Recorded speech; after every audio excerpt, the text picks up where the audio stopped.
Chapter 2:16. The family was eating dinner at the dining table when heavy footsteps sounded.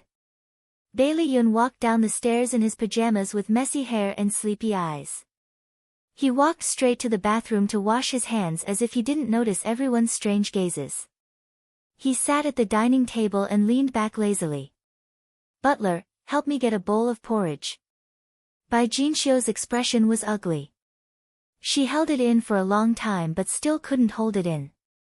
She said indifferently, Yun, wash up first before eating." Bailey Yun's long and narrow eyes were half closed as if he hadn't woken up yet.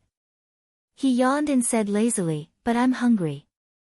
Bai Jinxiu was furious. She slammed her chopsticks on the table. "Look at you.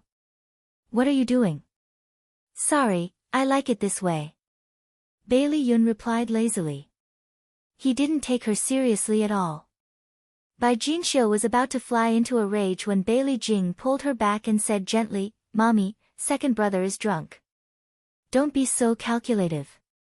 Bailey Xiong frowned and said slowly, Yun just came back from America. Can't you be a little nicer?" Bai Jinxiu was furious. Young master didn't behave like a young master at all. He was like an uneducated person. She only reminded him a little. How did it become her fault? She was so angry that her hands were trembling. If Bailey Jing hadn't held her hand tightly and comforted her in a low voice, she would have quarreled with Bailey Xiong. "Mommy, don't be angry. I'll help you get the rice, okay?" Bai Jinxiu took a deep breath and suppressed her anger. She said stiffly, "Forget it. I'm full from anger. I'm not eating anymore." She moved her chair back and went downstairs with a cold face. Bailey Jing wanted to go upstairs to see her. Old Madam said indifferently, "Granddaughter-in-law, go up and see your mother-in-law." Xia Dong replied with an okay. She scooped a bowl of porridge and served the dishes that were left for Bailey Yun before going upstairs. After such a commotion, everyone's appetite was not very good. Only Bailey Yun ate with relish. The three little guys quickly finished their meal. Bailey Han also put down his chopsticks. The old lady said, Han, take the three little Bao Bei upstairs." After they left, only the old madam, Bailey Yun, Bailey Jing, and Bailey Xiong were left in the dining room. The old madam looked at Bailey Jing and said, "Xiao Jing, go upstairs and see your mommy." "Yes." Only now did Bailey Jing realize that her grandmother had deliberately sent them away. She probably had something to say to her second brother. The dining room was very quiet. Bailey Yun put down his chopsticks, wiped his mouth, and said indifferently, "Grandma, if you have something to say, just say it." The old madam's expression changed, and she said sternly, "Bailey Yun, you made a scene at the church today and made everyone laugh at our Bailey family. Do you still have any respect for this family?" Bailey Yun curled his lips mockingly. "Aren't you the same? Don't you have any respect for me, an illegitimate child?" What are you talking about?" The old madam was so angry that her chest was heaving violently. "Tell me, have we ever lacked your food and clothes all these years? What does Han have that you don't have?" Bailey Yun sneered. "Big brother is the eldest grandson and has the right to inherit the family. He can get whatever he wants. How can I compare to him? Moreover, I don't care for those things. So what if you satisfy my material needs? You have never cared for me like a family member." Bailey Xiong's expression changed, and he scolded sternly, Yun, what nonsense are you talking about? Hurry up and apologize to your grandmother." The old madam was so angry that her whole body trembled. "Evil creature, haven't you done enough stupid things all these years? Which one of them didn't we clean up your mess behind your back?" Bailey Yun laughed mockingly. "That's only because you were afraid of losing face. You were afraid that I, an illegitimate child, would embarrass the entire family, so you had no choice but to help me deal with those troubles. If they really cared about him, they wouldn't have left him alone when he was sick when he was young. Even Daddy, the only one who loved him, had to put away his care for him because of the old madam and Bai Jinxiu's expressions. If they really cared about him, they wouldn't have sent him, who had just become an adult, to America and ignored him. If they really cared about him, they wouldn't have criticized and scolded him when he was depraved and addicted to drugs without a trace of comfort. The old madam was so angry that she was about to vomit blood. Bailey Xiong slammed his hand on the table. Ah Yun, shut up. Is this how you treat your elders? He originally wanted to let his son, who he doted on, say a few words to appease him so that this matter would be over. Who knew that he would go against the old madam so forcefully? It was simply outrageous. Bailey Yun lowered his eyes and laughed coldly. His laughter was filled with endless desolation. If you don't love me, why did you give birth to me and raise me? Bailey Xiong's body trembled. All the words of reproach were stuck in his throat, and he couldn't spit out a single word. The old madam's fingers trembled. Her lips moved, but she didn't say a word in the end. She paused for a moment before calming down. With a stern expression, she said, "From today onwards, Xia Dong is your sister-in-law. I don't care what thoughts you had in the past. From now on, you'd better put them away obediently." Bailey Yun's thin lips were tightly pursed. He didn't say a word. The strands of hair in front of his forehead covered his eyes and his cold gaze. The conversation ended on a sour note. Bailey Yun walked to the staircase on the second floor and happened to meet Xia Dong coming down from the third floor. Ever since they returned home, Xia Dong had been avoiding his gaze. She didn't dare to look into his eyes that were intertwined with anger and pain.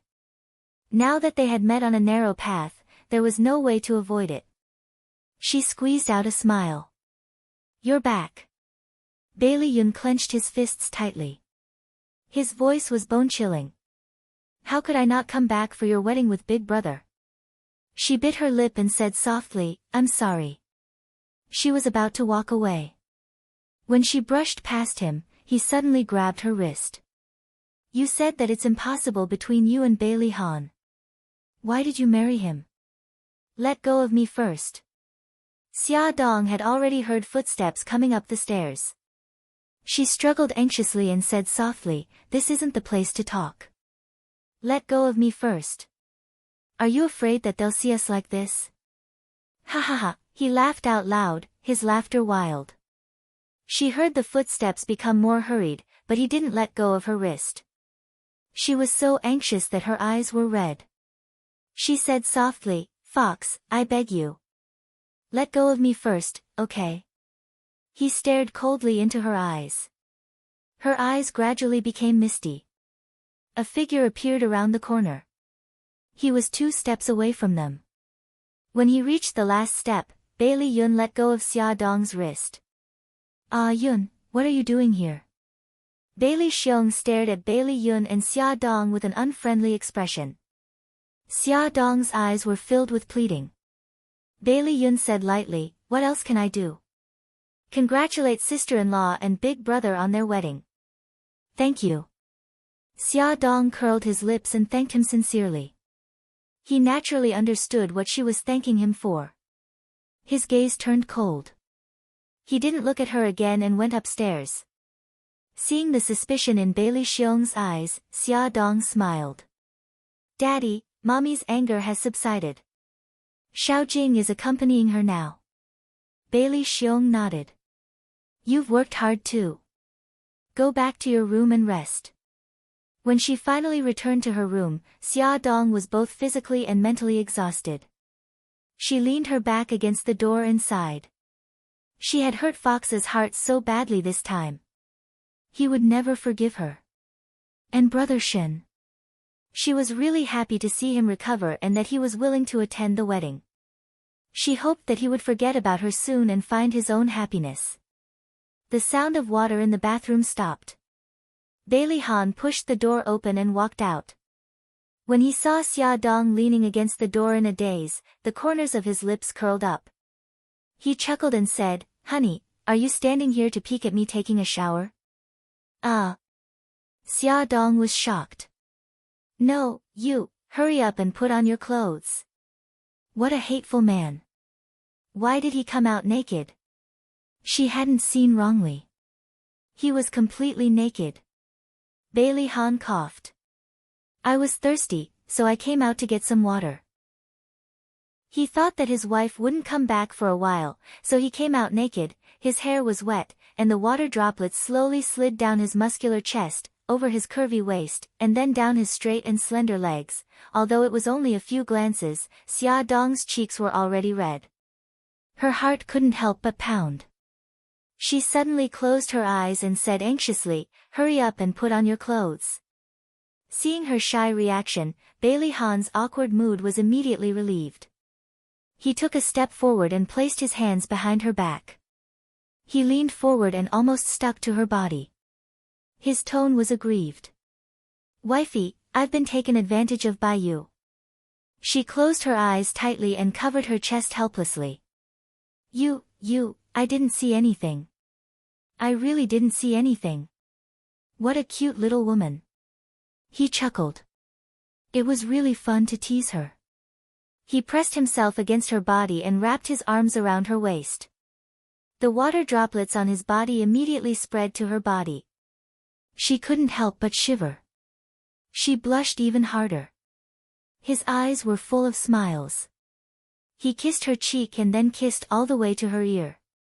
He whispered suggestively, "You really didn't see anything? We've been on the same bed for so long. You didn't see anything clearly?" No, I really didn't." She closed her eyes and shook her head frantically. She really didn't see the black and red thing between his legs. Then I'm such a failure. I'll let you see it clearly tonight. His tone was serious, as if he was talking about the weather. Sob, let me go. I'm so tired today." Tears streamed down her face. He blocked her lips and kissed her gently. When she was panting and he was about to have a reaction, he released her lips and said hoarsely, "I know you're tired, so I'll let you go tonight." He suddenly bent down and picked her up. She was shocked and opened her eyes abruptly. She grabbed his arm hard. "Didn't you say you'll let me go? Why didn't you keep your word?" Sob. His good-looking eyebrows raised slightly and he smiled teasingly. "Wifey, you've misunderstood. I'm going to serve you as you take a bath." She was finally able to put down her worried heart. He carried her into the bathroom and placed her in the bathtub. The warm water flowed down slowly. His slender fingers landed on the zipper on the back of her dress. He slowly pulled it and the perfect curve of her back gradually came into view. His eyes darkened and his hands slowly moved forward. She quickly pressed his hands down. "Hubby, I can take it off myself. You can go out first. Wifey, tonight is our wedding night. I'll serve you." This sentence sounded extremely ambiguous, and her face became even hotter. He stubbornly helped her take off her clothes. She had no choice but to cooperate and withdraw her arms from under the dress. His fingers moved gently on the back of her bra and the button came undone. She shyly arched her body forward and covered her chest with her hands. Bailey Han's fingers slowly slid along the curve of her back and extended to the front. He slowly opened his hand and covered her hands. His voice was bewitching. Xia, let me see." "No." Xia Dong blushed and shook her head, her shoulders trembling. She didn't dare to raise her head, afraid that she would meet his burning eyes. He didn't insist and retracted his hand. At this moment, the hot water had already covered her legs and was slowly spreading to her waist. He took a clean towel and after wetting it, he gently wiped her back. He knew that she was tired and deliberately made his movements gentle, afraid that he would hurt her. After he finished wiping her back, he even pinched her shoulders and massaged her for 15 minutes. She kept her eyes closed and felt the numbing sensation of the towel wiping her body. Her white jade-like toes curled nervously. When he massaged her, it was very comfortable and she couldn't help but relax her body. However, she didn't let down her guard and covered her hands tightly. The towel had already been moved from her back to her front. His voice was hoarse. "Let go of your hands. I'll wash it myself." She hugged her hands even tighter. "Be good. Her hands couldn't block the charming scenery at all. Her half-covered appearance made her even more seductive. His mouth was dry and his heart was burning with fire, but he could only try to suppress it. She still wanted to resist, but he didn't give her a chance. He covered the back of her hands with his hands again and rubbed them hard. She couldn't help but moan. Her delicate cheeks were so red that they were about to bleed. His voice was even more hoarse. "If you don't listen to me, I'll punish you." He rubbed them again with bad intentions, causing waves of numbness. She couldn't hold it in anymore and her shoulders twitched slightly. She couldn't help but loosen the strength of her hands. As a result, he had his hands all over her, splashing water everywhere. Although he had kept his promise and let her go at the last moment, she was still exhausted. She would never dare to take a bath with him again. That was simply torture without any light of day. He carried her back to the bed. She turned over and immediately fell asleep in his arms. He planted a tender kiss on her forehead and his handsome face looked even more charming with a smile. Now, whether it was legally or formally, she was his wife. Beauty novel, Shinwoo 799. Chapter 217. On Bailey Han and Xia Dong's wedding night, some people were happy while others were sad. Bai Liyun changed into a sexy tight-fitting clothes, drove his flashy Lamborghini, and rushed into the nightclub, drunk and dreaming. On the huge stage, a group of scantily clad beauties were performing an erotic dance, but he turned a blind eye to it and poured hard liquor into his mouth like it didn't cost money. "Handsome, it's boring to be alone. I'll accompany you." A beauty wearing a low-cut, revealing short skirt rubbed against him. He squinted his eyes and smiled. He pulled the beauty onto his lap and ambiguously moved his lips to her ear. "Okay." The beauty stretched out her hands and wrapped them around his neck. Her pink peaks skillfully rubbed against his chest. Her voice was soft and seductive. "Handsome, let's go to the hotel." He smiled wickedly and suddenly picked her up. He strode out and threw her into the back seat of the car before getting in himself. "It's boring to go to the hotel. Why don't we do it here?" Ever since he fell in love with Xia Dong, he hadn't messed around with a woman for a long time. Since she didn't want him, why should he keep his virginity for her? "Okay, I've never tried that kind of thing in such an expensive car."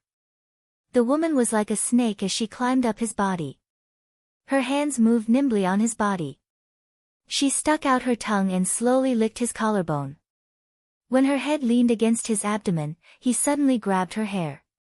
"Ouch! Ouch!" The woman cried out in pain. He suddenly pushed her away and pulled up his pants. He coldly said, "Get lost." The woman angrily climbed up. "Are you crazy? You're crazy. Get lost right now." Bailey Yun opened the car door, grabbed her arm and threw her out. The woman was furious. She thought she had hooked a rich husband, but she didn't expect to meet a crazy person. He clearly had a reaction, but he suddenly asked her to stop. F***ck. She cursed at the Lamborghini for a long time. In the end, she still couldn't vent her anger. She picked up an empty can from the roadside and threw it at the car. The windows were tightly shut, and the soundproofing effect was very good. Bailey Yun leaned against the seat irritably and did not notice her little vengeful action at all. F***ck. He must be crazy. Why was his mind filled with that damned woman's face at this crucial moment? He had no way of mistaking that vulgar woman for her. He angrily and violently slammed his fist on the seat. Under the cold moonlight, two figures, one in front and one behind, stood on the roof of the building. The night wind blew, and the long hair of the figure behind him fluttered in the wind. She didn't care at all, and her eyes coldly stared ahead. Kacha, the sound of opening the can of beer exploded.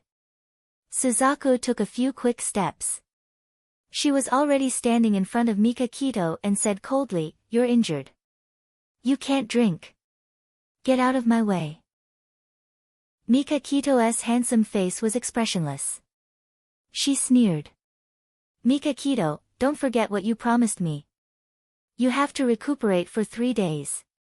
Don't do anything stupid. He said in a low voice, your condition doesn't include not being able to drink. You're being shameless. Are you still a man? Suzaku was furious. Who did she offend? Why was a killer following a man around every day like a nanny? She was worried that he would lose his rationality and do something that would hurt her. His eyes narrowed, and they pierced into her skin like needles. He suddenly stretched out his long arm and held her slender waist. Why don't you try it yourself and see if I'm a man? Let go. Don't force me to make a move. She grabbed his wrist. If it weren't for the fact that he was injured, she would have thrown him over her shoulder and thrown him out.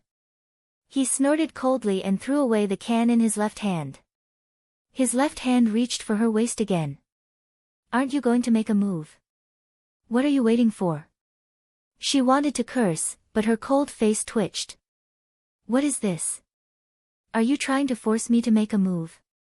I won't let you get away with it. The vermilion bird coldly snorted, and her figure suddenly spun rapidly like a spinning top. Seeing that she was about to escape from his encirclement, Bei Tangshan's eyes flashed, and his long leg swept out, aiming for her waist. If it was in the past, the vermilion bird would definitely turn around and retreat, and then sweep back. However, her target was the injured Bei Tangshan, and she knew that he was deliberately angering her in order to force her to exchange blows with him. Thus, she wouldn't foolishly attack. She retreated step by step while he closed in on her. Unknowingly, they had already exchanged a few moves. She frowned. If this continued, there would be no end to it. The vermilion bird suddenly stopped moving as Bei Tangshan ruthlessly punched towards her chest. He didn't expect that she would suddenly stop moving and wanted to withdraw his move, but it was already too late. He abruptly shifted his fist to the side by 3 centimeters, and his fist brushed past her left shoulder as it slid past. Even so, he still hit her left shoulder with 70% of his strength. She could almost hear the sound of her arm breaking. Her face was cold as she said indifferently, "Go back. Don't let Uncle Hanzo worry." Suzaku turned around to leave. Her left arm shook uncontrollably. It was really broken. Mikakito's eyes narrowed. He strode forward and grabbed her right arm. "Don't move. Your arm is broken."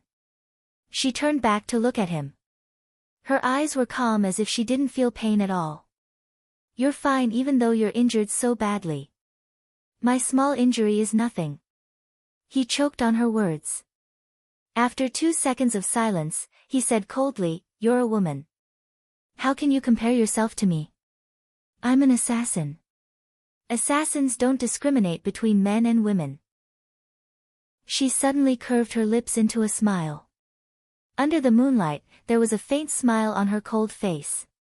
Her sexy red lips were as mesmerizing as a rose. Even her voice sounded warm. "Mikakito, don't be so willful. Go back." He was stunned. His face darkened. He gritted his teeth and said, "Are you lecturing me?" She smiled and raised her eyebrows.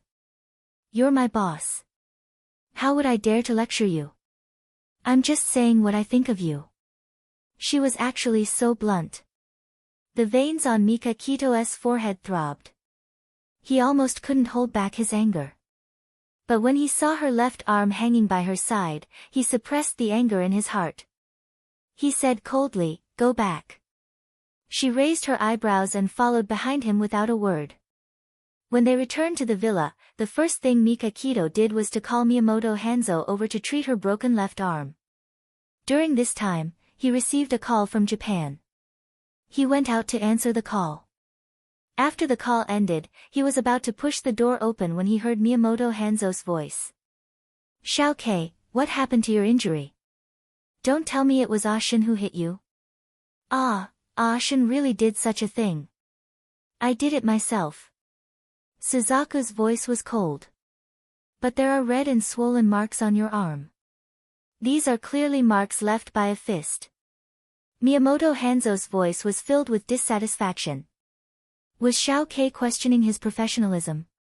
I stood still on purpose, so I got injured. Her voice was still indifferent. Why? Do you have masochistic tendencies? Suzaku's mouth twitched. I don't have that kind of hobby. She couldn't say it out loud. She just didn't want to see him continue to go crazy. Perhaps only when she gave up resisting could he regain his rationality. Then why is it? Could it be that you can't bear to see him get injured? Miyamoto Hanzo was really gossipy. Suzaku's eyes flashed. She stared coldly at Miyamoto Hanzo. Uncle Hanzo, you seem to be talking too much. Hee, so I guessed it right. Xiao-kei, don't be shy. Uncle can understand your feelings of not wanting your lover to get hurt. Think about how I used to. With great difficulty, Hanzo Miyamoto finally found a topic that he could talk about. He kept talking, and the blue veins on Vermilion Bird's forehead popped out. This old man, how could he be so self-righteous?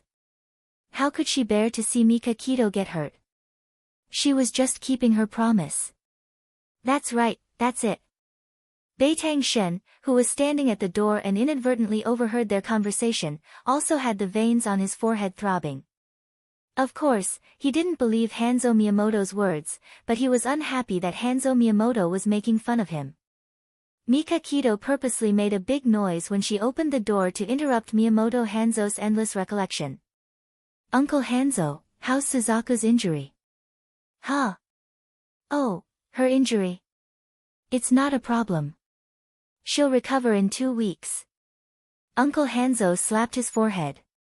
He had almost forgotten his main purpose of coming here. He started nagging again. I've put a splint on your left arm. You can't use force, and you can't fight with others. I know. I'm not a 3-year-old kid. Suzaku was helpless. Uncle Hanzo chuckled. Who knows if you're as stubborn as Shen? That's why I have to explain it clearly. Mika Kito's face darkened. Did he have to drag him into every conversation? Where was his dignity as the boss? Miyamoto Hanzo said with a smile, Shen, since you're the one who caused Xiao-kei's injury, you have to take responsibility and take good care of her. Do you understand? I'll leave first. You guys can have a chat. The little old man quickly packed up his things and happily closed the door. When the two of them couldn't see him, he stroked his chin proudly and muttered, I'm so smart. Brother Tsuruchi, if Shen's marriage is settled, you have to thank me properly. Mika Kito glanced at Suzaku's tightly bound left arm. His expression was a little stiff, and his tone was a little stiff. Stay in the villa tonight. If you need anything, ask Lu Xing to help you. He suddenly thought of something, and his expression became even stiffer. He coughed and said, it's better to call a maid. If you want to bathe, she can help you. Suzaku's mouth twitched, and she said lightly, I only have a fracture, not a disability. Moreover, my left arm is injured. My right arm is fine. I can do these things myself. She took her coat from the chair and casually draped it over her shoulders. I'm going back to my own home. I'll ask Lu Xing to drive me. You should rest early. Mika Kito's brows furrowed, and there was a chill in his eyes. This woman, did she not understand what he was saying? As the hall master, I order you to stay here tonight. She was speechless. All right, you win. Childish man. Beauty novel, Shinwoo 799. Chapter 218. Late at night. The Su family was in a mess.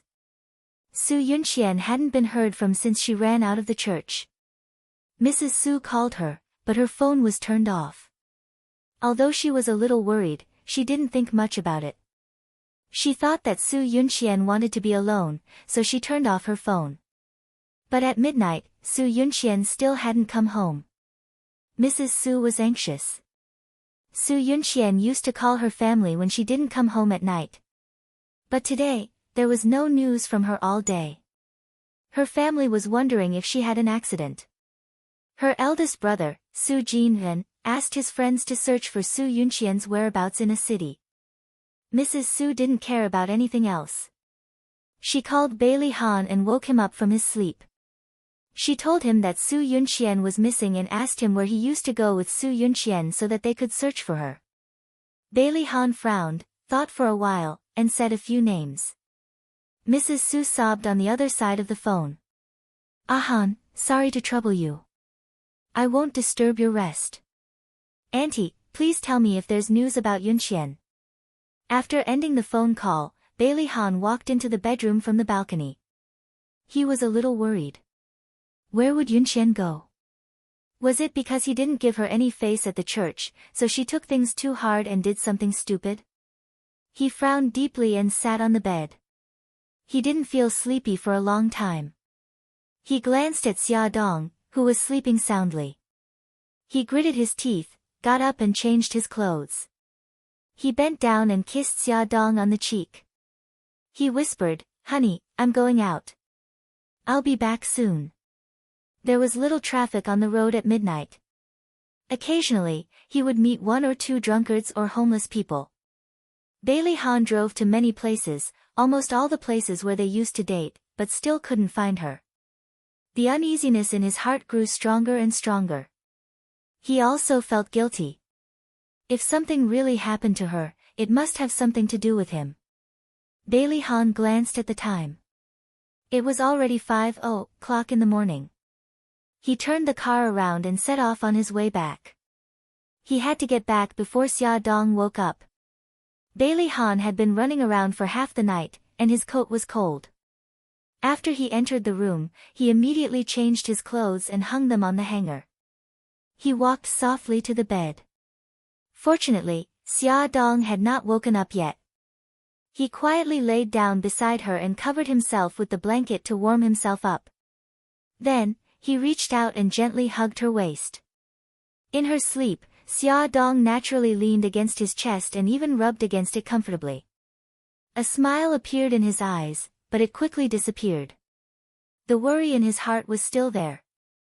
After running around for half the night, he was also tired.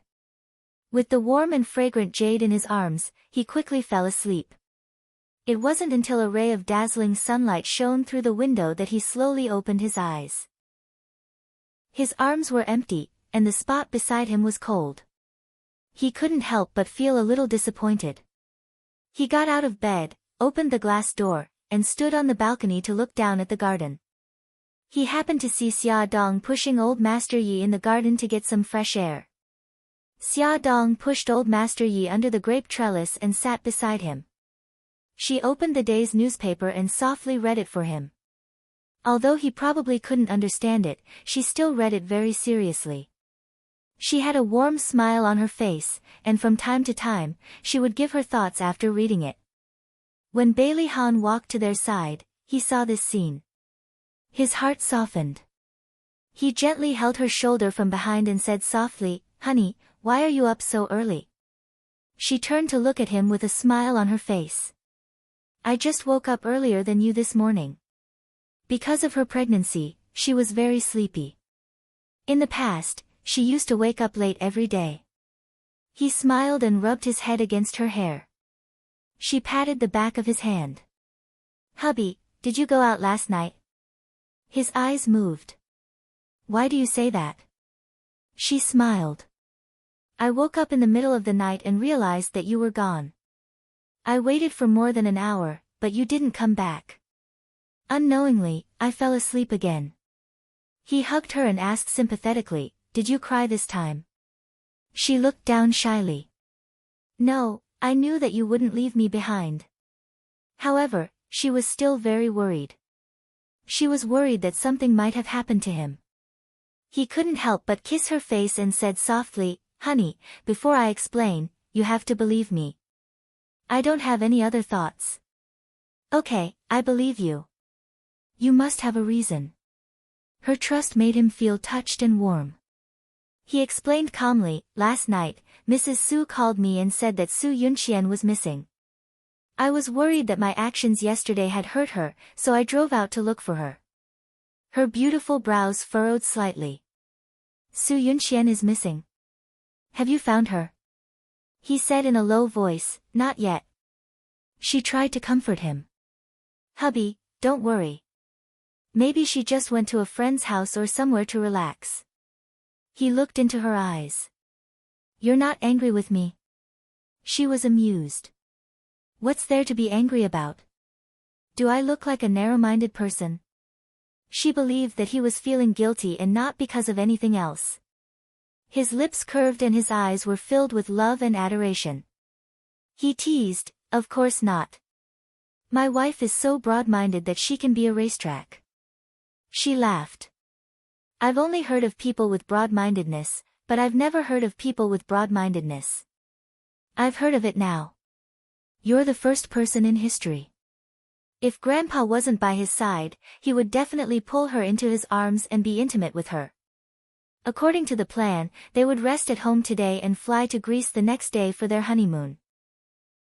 However, because Su Yunqian was missing and Mrs. Su called to ask old Madame Han for help, old Madame Han discussed with the couple and decided to postpone their honeymoon until they found Su Yunqian's whereabouts. Bailey Han secretly mobilized the dragon gang to help find Su Yunqian. In the afternoon, Mrs. Su suddenly came to visit. Her eyes were red and swollen like peaches. When she saw old Madame Han, her tears fell and her body trembled. She couldn't even walk steadily. Bai Jinxiu quickly supported her. Huilan, don't worry. Yunqian will be fine. Mrs. Su's tears fell even harder. Her lips trembled and she couldn't say a word for a long time. With Bai Jinxiu's help, she sat on the sofa and wiped her tears. With difficulty, she said, Auntie, Jinxiu, Yunqian has been kidnapped. Bailey Han and Xia Dong were also present. When they heard this, their hearts tightened. Old Madame Han and Bai Jinxiu were shocked. How did this happen? Did you call the police? Mrs. Su sobbed and said, the kidnapper said that we can't call the police. If we do, he will kill her immediately. He also sent us a CD. I'm here today for this CD. She took out a CD from her handbag. The old butler stepped forward and put the CD into the CD player. Soon, a picture appeared on the wall-mounted TV screen. It seemed to be an enclosed space with white walls on three sides. There was a chair in front of it. Su Yunqian's body was tied to the chair. Her hair was messy and her head was broken. Blood flowed from her forehead to her cheek, and there were clear fingerprints on the other side of her cheek. Just by looking at her appearance, it was obvious that she had been severely beaten by the kidnapper. Her eyes were filled with tears and her expression was full of fear. She held a piece of paper in her hand and read aloud in a trembling voice. Daddy, Mommy, I'm fine now. But if you don't do as the kidnapper said, I will be hurt soon. The kidnapper said that we can't call the police. If we do, he will kill me immediately. He also said that if you don't meet his conditions, he will. Tears rolled down her face. She looked up and begged, I beg you, let me go home. No matter how much money you want, my daddy will pay you. There was a clear click from the CD. Bailey Han could tell that it was the sound of a bullet being loaded. It should be the person who took the CD threatening Su Yunqian. Su Yunqian cried and shook her head. Don't shoot, don't shoot. I'll read it. He also said that if you don't meet his conditions, he will rape me. After reading this sentence, she was already sobbing. After almost a minute, she continued to read, the kidnapper's conditions are that Bailey Han and Xia Dong get a divorce within 3 days. Then, he will hold a press conference in front of all the media to announce their divorce. He will also let the media film the divorce certificate because he wants to verify its authenticity. Then, he will let Xia Dong come and take me home. The kidnapper said that he has liked Xia Dong for a long time. It's a pity that she married Bailey Han. After reading this paragraph, Su Yunqian's face was already covered in tears.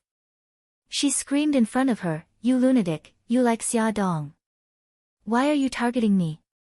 Why? Click. The entire image suddenly disappeared and Su Yunqian's crying stopped abruptly. Everyone was dumbfounded. The kidnapper didn't kidnap Su Yunqian for money, but to force Bailey Han and Xia Dong to get a divorce. The kidnapper also said that he had liked Xia Dong for a long time. What was this? Could it be that the kidnapper's ultimate goal was to get Xia Dong? Mrs. Su cried uncontrollably. What should I do? What should I do? My poor Yunqian. Bai Jinxiu had mixed feelings. She comforted her gently, Huilan, don't be so agitated.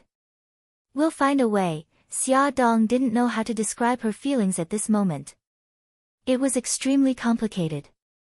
How could there be such a kidnapper? When did she have such a crazy suitor? Speaking of which, was it her who caused Su Yunqian to fall into this situation? Xia Dong couldn't hold back the worry and anxiety in her heart. Her entire body was cold and her shoulders couldn't help but tremble. Bailey Han reached out his right hand and held her cold hand tightly. She only felt slightly relieved when she felt his burning warmth. Mrs. Su cried and said, what else can we do? We've already checked the source of the CD, but there are no clues. 3 days, how can we save Yunqian in just 3 days? A powerful novel, Hongcha 866. Chapter 219. Bailey Han said in a low voice, play the CD again. Maybe we can find some clues from it. The CD was played again and again. Every time Mrs. Su heard Su Yunqian's cries, she would shed tears of sadness. Unfortunately, they couldn't find any clues from the CD. It was a completely enclosed space with snow-white walls. There were no landmarks, not even a window. Other than Su Yunqian's cries and the sound of bullets being loaded, they couldn't hear anything else. There was no way to identify their environment through the sounds. Everyone was silent. In the entire living room, only Su Yunqian's hysterical cries could be heard. You're crazy. You like Xia Dong. Why are you targeting me? Why? Her cries were like a sharp knife stabbing into Xia Dong's heart. Xia Dong even began to feel guilty, thinking that it was really because of her. Mrs. Su covered her mouth with a handkerchief and wailed. The old madam had a headache. She held her forehead with one hand and frowned. After a long silence, she said, I think we should ask the police to help secretly. They have so many experts in solving cases. Maybe they can dig out some useful information.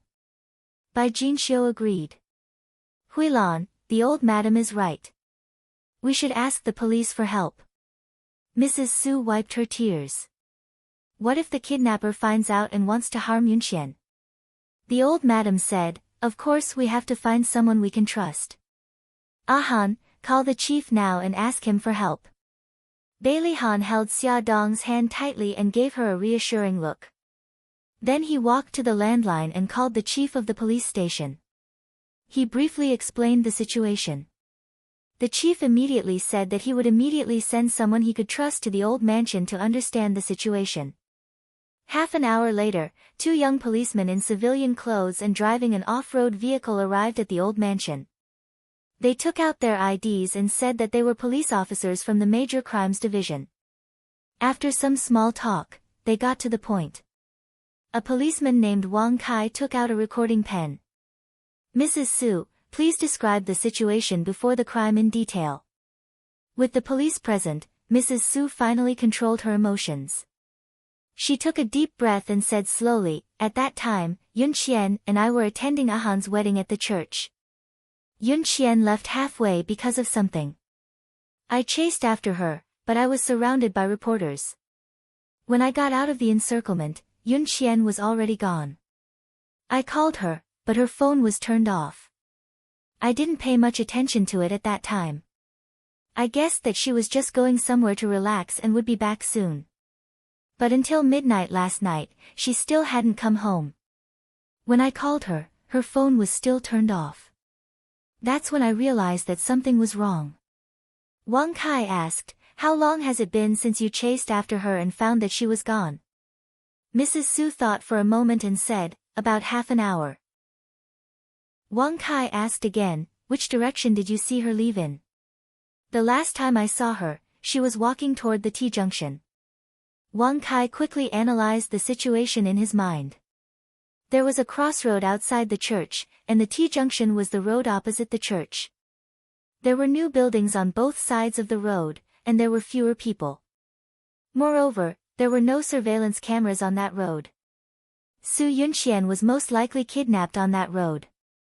He turned his head and said a few words to his colleague. The criminal police officer named Yang Xiao immediately walked out of the living room and called the chief. He briefly explained Wang Kai's analysis of the situation and asked the chief to send someone to the T-junction to look for witnesses. Wang Kai asked Mrs. Su a few more questions about Su Yunxian's social life. He wanted to know if she had offended anyone or gotten into a dispute with anyone. The answer he got was of course negative. In front of everyone, Su Yunxian was an elegant and kind goddess. Mrs. Su didn't think that she would get into a dispute with anyone at all. Let's take a look at the CD now. Wang Kai opened the CD. He frowned and carefully observed every detail. He listened carefully to every word Su Yunxian said. Yang Xiao was also taking notes. Just like Bailey Han, they didn't find anything iconic through the video. Wang Kai turned his gaze to Bailey Han and Xia Dong and said politely, "Mr. Bailey, Mrs. Bailey, I have a few words to say to you in private." Bailey Han led them to the study upstairs. Wang Kai said, based on the analysis of the content of the video, the kidnapper should be someone who knows Mr. Bailey and Mrs. Bailey. Please think carefully. Among the people you know, is there anyone suspicious? For example, Mrs. Bailey's admirer? Xia Dong had been thinking about this question for a long time. She pursed her lips and said, "No, I can't think of such a person." "Can you tell me who your admirers are?" She glanced at Bailey Han awkwardly. Bailey Han nodded slightly and held her hand. She gritted her teeth and said, "There are only two admirers I know, Mika Kito and Bailey Yun." Mika Kito, the president of Boao Group. Xia Dong nodded. "I've always treated him as my big brother. I know him well. He wouldn't do such a thing." Wang Kai coughed. "Mrs. Bailey, we need to investigate whether Mika Kito is innocent before we can make a judgment. As for Bailey Yun, has he been acting strangely recently?" Bailey Han said in a low voice, "It can't be Yun. Yun was in the United States and just came back yesterday. Moreover, he walked into the church after Su Yunxian left." Wang Kai didn't comment and asked, "Mrs. Bailey, have you encountered anything strange, such as being followed?" Generally, perverted admirers like to follow the person they liked. Xia Dong thought carefully and shook her head. "No." Bailey Han frowned and said, "Actually, there's another possibility. That is, the kidnapper deliberately released a smoke bomb to frame my wife. He's not an admirer at all." Wang Kai nodded. "That's also possible." "Mrs. Bailey, have you ever had a grudge with anyone?" "Yes, her name is Su Xingqian. She's my half-sister." Xia Dong felt that it was quite ironic. Strictly speaking, Su Yunxian also had a grudge with her. Wang Kai asked Bailey Han a few more questions and then ended the conversation. After going to the living room, he said goodbye. "Madam, Mrs. Su, we have a general understanding of the situation. We will start the investigation as soon as possible. We need to bring this CD back to the police station for technical analysis. If the kidnapper sends any new information or if you think of any clues, please contact us immediately." Madam Su smiled politely. "Okay, thank you. Butler, see the guests out." The police immediately launched a secret investigation and questioned Mika Kito and Bailey Yun in detail. Both of them had witnesses who testified that they were not at the scene of the crime. The Su family spent the day in panic. The next day, the police still didn't find any clues. Instead, something more serious happened. A video appeared on the internet. The content of the video was from the CD sent by the kidnapper yesterday. Although it was controlled in time to prevent the TV, newspapers, and other media from spreading it, it couldn't stop the rapid spread of the internet. In just one morning, hundreds of small websites reposted the video. The kidnapping of the goddess of a city became the hottest topic. Many people were talking about it. They all thought that it was Xia Dong's fault. They thought that she had provoked a perverted admirer, causing Su Yunqian to be kidnapped. Some netizens said that he had attended the wedding of Bai Lihan and Xia Dong. When he saw Su Yunqian being humiliated and running out of the church, he suspected that she was kidnapped at that time.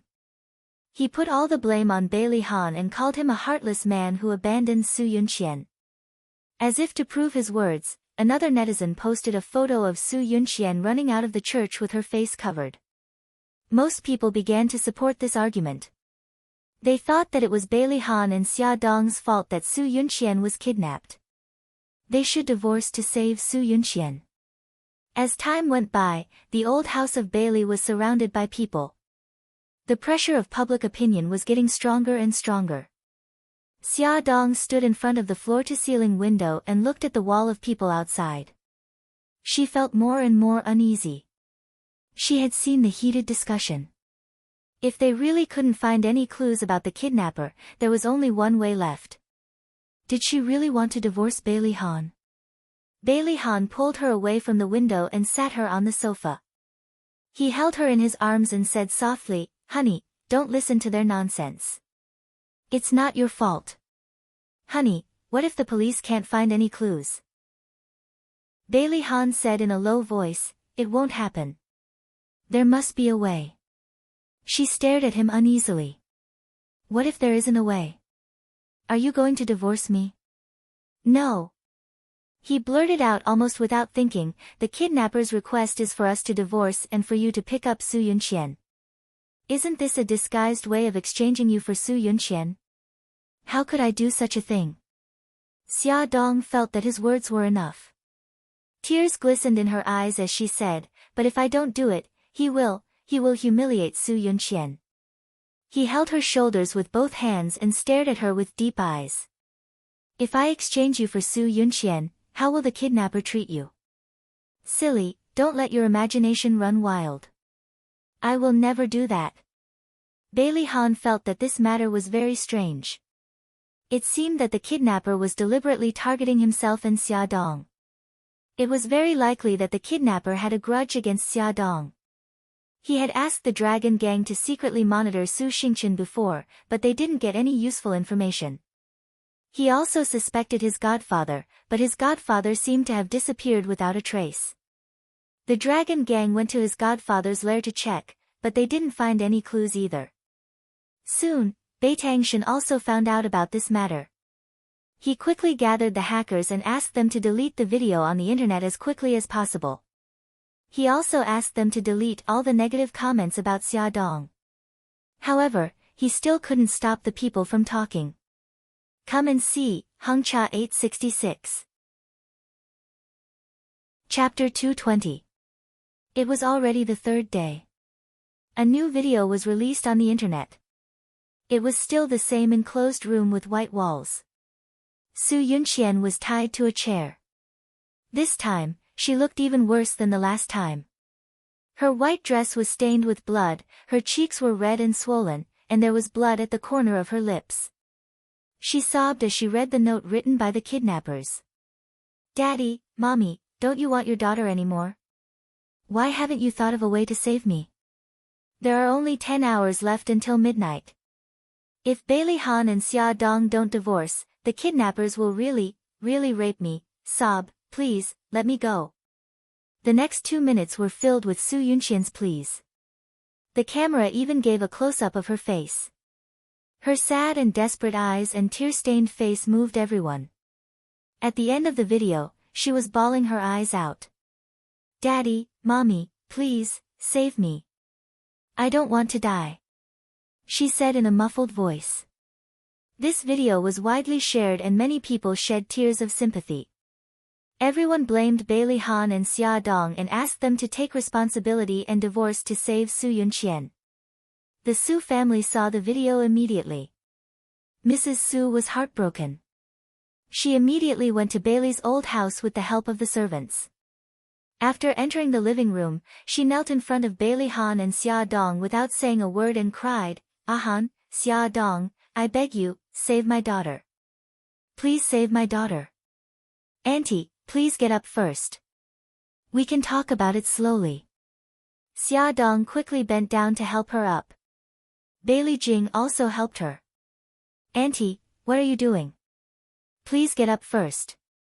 We can talk about it calmly. Mrs. Su knelt on the ground and cried with her hands covering her mouth. There's no other way. The police haven't found any clues. Yunxian will be raped in 9 hours. How can I talk about it slowly?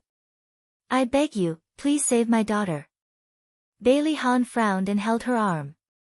Auntie, don't be agitated. Get up first. We will definitely think of a way. Mrs. Su cried and shook her head, refusing to get up. If you don't promise me, I won't get up. Hui Lan. Old madam couldn't stand it anymore. She slammed her crutch on the floor and said, I know you're worried about Yunxian, but you can't lose your decorum. Look at yourself now. What are you doing? Han, quickly pull her up. If you have anything to say, sit down and talk. After all, the old madam was still dignified, and Mrs. Su still had to be careful of her. She sat down on the sofa with everyone's help, and tears rolled down her face. Auntie, I only have one daughter. Yunxian has never made enemies with anyone. Why did this happen to her? I'm here today to beg you to help her. If she is raped by the kidnappers, then her life will be ruined. Mrs. Su's words seemed to be pleading, but in fact, they implied deep dissatisfaction. Like the public opinion outside, she also believed that it was Bailey Han and Xia Dong's fault that her daughter was kidnapped. Old Madam narrowed her eyes and said in a low voice, there are still 9 hours before the kidnapper's deadline. The police are in full swing. It's too early to panic. But if the police can't find anything, are we just going to watch Yunxian be raped? Mrs. Su covered her mouth and cried. Old Madam's expression froze. Mrs. Su cried even louder. Han, Xia Dong, I beg you, please save Yunxian. You can divorce first. When the kidnappers release Yunxian, you can remarry. It won't affect you too much. Bailey Han's eyes were complicated. The kidnapper's request was obviously aimed at him and Xia Xia. Then, Yunxian was really innocent and implicated. He felt guilty, but he absolutely couldn't exchange Xia Dong for Su Yunxian. He held Xia Dong's hand tightly and said in a low voice, Auntie, the kidnappers not only asked us to divorce, but also asked Xia Xia to pick up Yunxian. This is a disguised request to replace Yunxian with Xia Xia. I can't do that. Then you can just stand by and watch Yunxian get raped. Han, don't forget, 5 years ago, you had a car accident and almost lost your legs. Who was the one who protected you and helped you stand up again? Bailey Han gritted his teeth. I know, I haven't forgotten. I owe Yunxian a favor, but Xia Xia is my wife. That can't be changed in this life. I can't let any harm come to her. Auntie, there's still time. I'll find a way to save Yunxian. The old lady said, instead of sitting here and wasting time, it's better to find a way to find Yunxian's whereabouts. Han, contact the police and ask them if there's any new progress.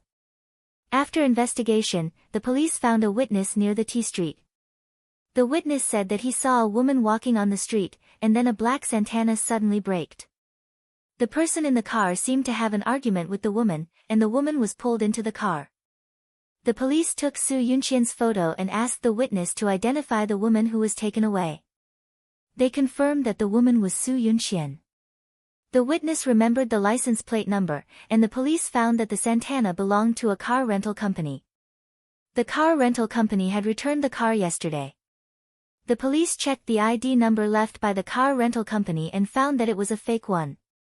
4 hours later, the identity of the car rental company was still not found. Wang Kai and Yang Xiao carefully interrogated the staff at the car rental registration office. The staff said, the person who rented the car was a tall man. He was wearing a hat, glasses, and a black jacket. When he returned the car, the tires were full of mud. The mud splashed all over the car door and body. Wang Kai said, "Where is the car? We want to see it." "Two of you, this way please." The staff led them to the black Santana and said, "Because it was just returned yesterday evening, it hasn't been cleaned yet."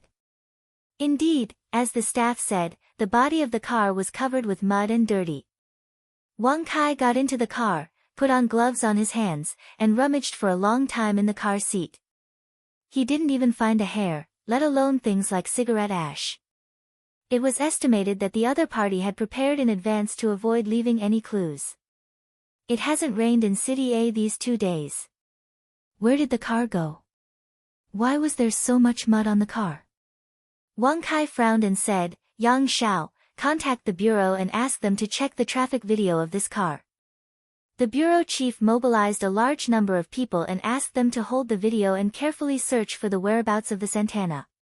Finally, they found that it had been driven to the eastern suburbs of the city. Yang Xiao calmly analyzed, "The eastern suburbs of the city are under construction. There are many construction sites. Could the mud be from the car passing by those sites? Yang Xiao, let's go to the eastern suburbs of the city." The two got into the off-road vehicle and drove all the way to the eastern suburbs of the city. There were many half-built high-rise buildings, and there were still overpasses. There were workers busy on the construction site.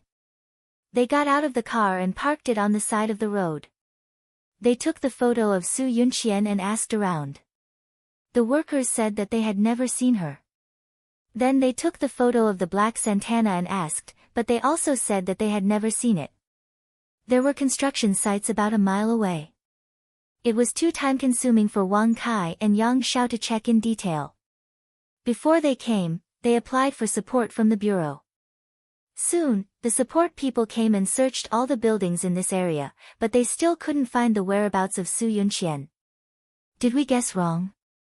Yang Xiao stood on the high floor and looked into the distance with a heavy face. The night was dark, and the tense atmosphere surrounded everyone present. The contractor who led them upstairs suddenly patted his head and said, "Police colleagues, you're looking for a place with muddy roads. Other than this construction site, there's another place that meets the requirements." Wang Kai hurriedly said, "Where?" The contractor pointed to a mountain not far away. It was not very clear in the night. He said, "That mountain is a dirt road. Once it rains, it will be muddy. There's no way for cars to pass. The road will only get better after 4 or 5 days of clear weather. It just so happened that there was a heavy rain 4 days ago. I think the dirt road there is still muddy." Wang Kai raised his hand to look at his watch. It was already 8:00 in the evening. They only had 4 hours left. He waved his hand. "Everyone, let's hurry to that mountain." While the police were nervously tracking, the Su family gathered at the Old Bailey residence. Father Su Boland's face was cold and his eyes were anxious. Madame Su nervously clutched her handkerchief. Su Jin's thin lips were tightly pursed, and his entire body emitted a cold aura. He was like a sharp sword that could be unsheathed and hurt people at any time. The faces of the Bailey family members were also not good. Everyone's eyes were cast on the old European-style pendulum clock. Every time the pendulum clock rang, their nerves became more tense. The oppressive and tense atmosphere was suffocating. Dong! The pendulum rang again. There were only 3 hours left before it was 12:00. Su Jin could no longer hold it in.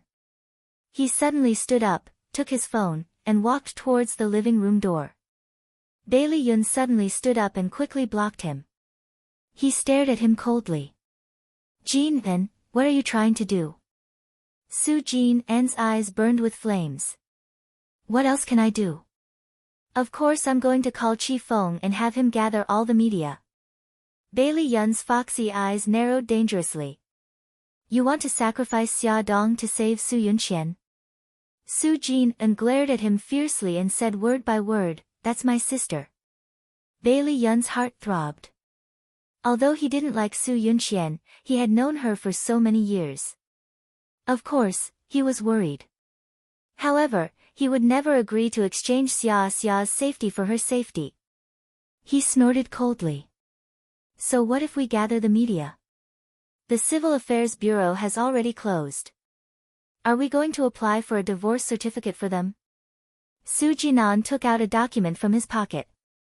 The divorce certificate. I've already prepared it. It's a fake certificate. It costs $10. As long as we can delay the kidnappers, we can buy more time for the police. Foley, Songshu 566. Chapter 221. He didn't expect Su Jin to have prepared a fake divorce certificate. Bailey Yun seemed to have no reason to stop him. Xia Dong suddenly stepped forward and said, I agree. Everyone's eyes were on her. She pursed her lips and said, I agree to hold a press conference. Mr. Su, please contact Mr. Xiao. Bailey Han's eyes suddenly narrowed. He suddenly grabbed her wrist and said in a low voice, Jin, wait for another hour. I believe the police will find Yunxian. No need to wait. Xia Dong tilted her head and smiled at him. If there are only 2 hours left, Mr. Xiao won't have enough time to contact the media. Han, it's just a fake divorce, isn't it? He stared into her eyes seriously and said firmly, it's just a fake divorce. He would never put her in danger.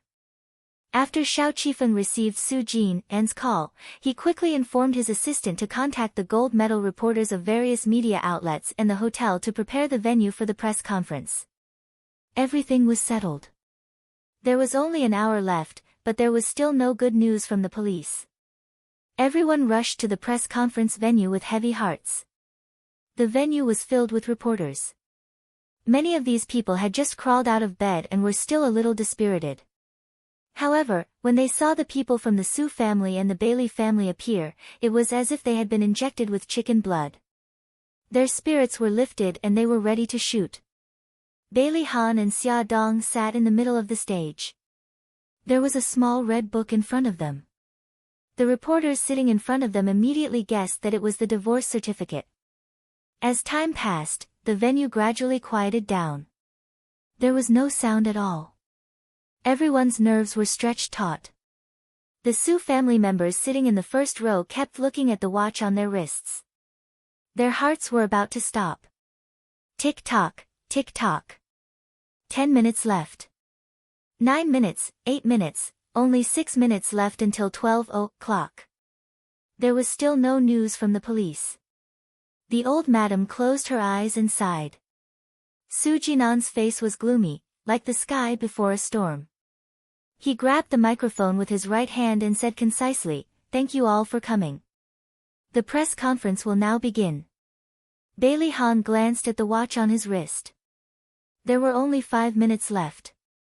If he didn't open his mouth, Su Yunxian would probably be in trouble. He turned to look at Xia Dong apologetically. Xia Dong smiled and comforted him with a smile. He moved the microphone in front of him, made up his mind, and said in a deep voice, Bailey Han, hereby announce that Xia Dong and I have completed the divorce procedures this afternoon. Please bear witness. Bailey Han picked up the divorce certificate in front of him and held it up high. The reporters below the stage immediately snapped their shutters, and there were even cameras broadcasting live on the internet. According to the kidnappers' request, they needed to film the divorce certificate from all angles. Bailey Han opened the certificate and showed the contents in front of the camera.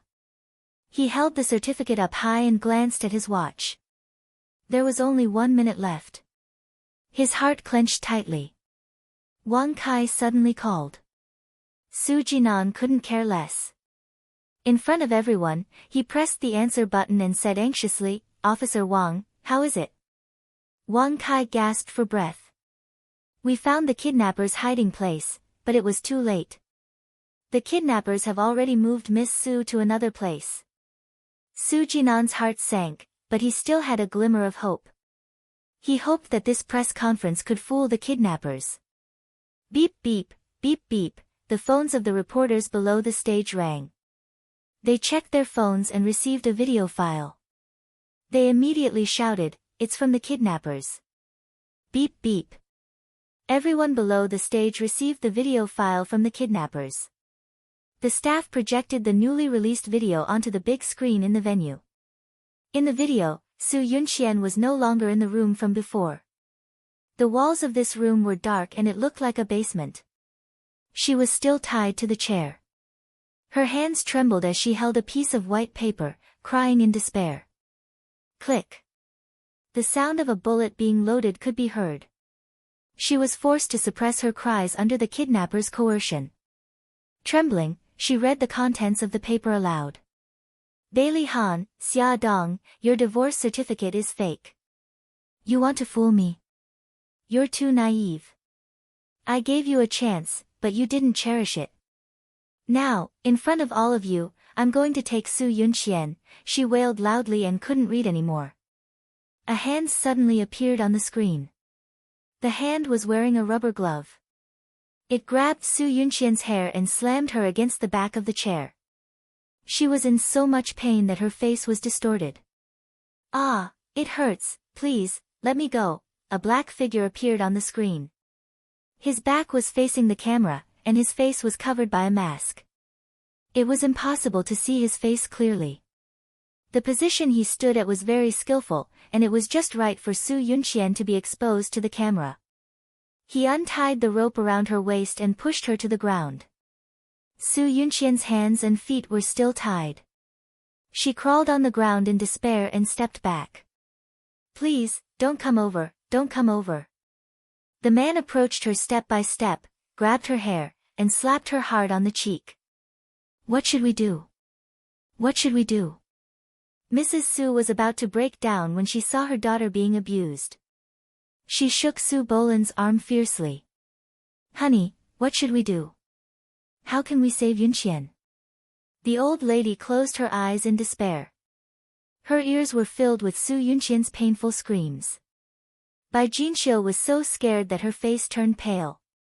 Xia Dong was so nervous that her heart almost stopped beating. She stared at the screen and dug her nails into her palms. It's all my fault. If I hadn't really gotten a divorce, I wouldn't have caused her to be murdered. Bailey Han's heart ached. The guilt almost suffocated him, but he didn't regret it at all. The kidnappers were ruthless and could do anything. Even if he really divorced, the kidnappers would still let Xia Dong take Su Yunxian's place to suffer. Some reporters were filming the reaction of the Su family and Bailey's family. Su Jinan was furious. Like a crazy beast, he suddenly rushed forward, grabbed all their cameras, and smashed them on the ground. These reporters had no sympathy.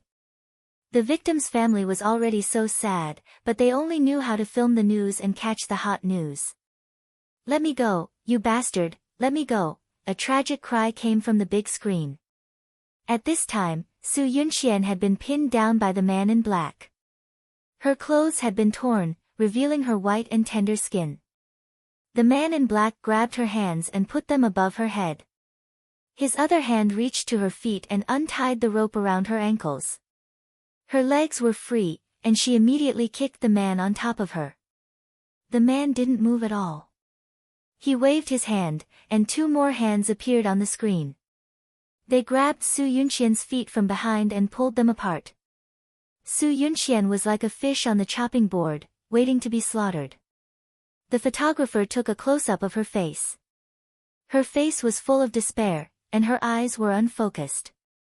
She kept screaming, "Go away, go away." The man controlled her hands with one hand, and touched her chest with the other. Because of the angle of the camera, her chest was not completely exposed. Part of it was blocked by the man's body, but from the man's actions, everyone could guess. The man's hand reached between her legs. There was only a tearing sound. The man threw a pair of torn underwear in front of her, deliberately letting everyone see it clearly. You beast, I'll kill you. Su Yunxian was still making her last struggle. She suddenly raised her head and bit the man's arm. The man raised his other hand and slapped her face. Her head suddenly tilted and hit the floor. Mrs. Su couldn't bear it anymore and fainted in Su Bolan's arms. Su Bolan pinched her philtrum. Bai Jinxiu's face was pale. She put her hands together and prayed to the gods to save Su Yunqian's life. Don't play it anymore. Turn it off, quickly turn it off. Su Jin rushed to the staff like a madman and turned off the video. However, all the reporters in the audience received the video file. He could turn off the video on the computer, but how could he turn off the other people's phones? Ah, a painful howl came from the phone and echoed throughout the press conference. The man in black lay on Su Yunqian's body and moved his body. Everyone knew what that meant. Some people couldn't watch it anymore and turned off the video. There were also female reporters who shed tears of sympathy. Without the kidnapper's contact information, they couldn't communicate with him directly. They didn't even have the chance to stop. Su Jin was desperate and regretful. He should have insisted on Bailey Han and Xia Dong divorce. Then, he wouldn't have caused his own sister to be humiliated. He slammed his fist on the table and blood flowed down the back of his hand. He suddenly turned his head and glared fiercely at Bailey Han with anger and pain in his eyes. Before anyone could react, he pounced on Bailey Han like a raging lion and punched Bailey Han's face. Bailey Han didn't dodge, nor did he counterattack. He forcefully took on the heavy punch that was filled with anger. Click, click, click. The camera flashes kept going. Some reporters wanted to see the world in chaos. Su Jin's eyes were bloodshot. He waved his fist and wanted to punch him again. The staff next to him reacted and quickly grabbed his arm. Su Jin was so strong that it took 2 staff members to hold him back. His handsome face was distorted with anger. He glared at Bailey Han. Bailey Han, you bastard. It's all your fault. If it weren't for you, Yunqian wouldn't be in trouble. Let me go. I'm going to kill that bastard. Bailey Han's cheeks were swollen and there was blood on the corner of his lips. He didn't dodge or avoid. He stood like a statue and said in a low voice, let him go.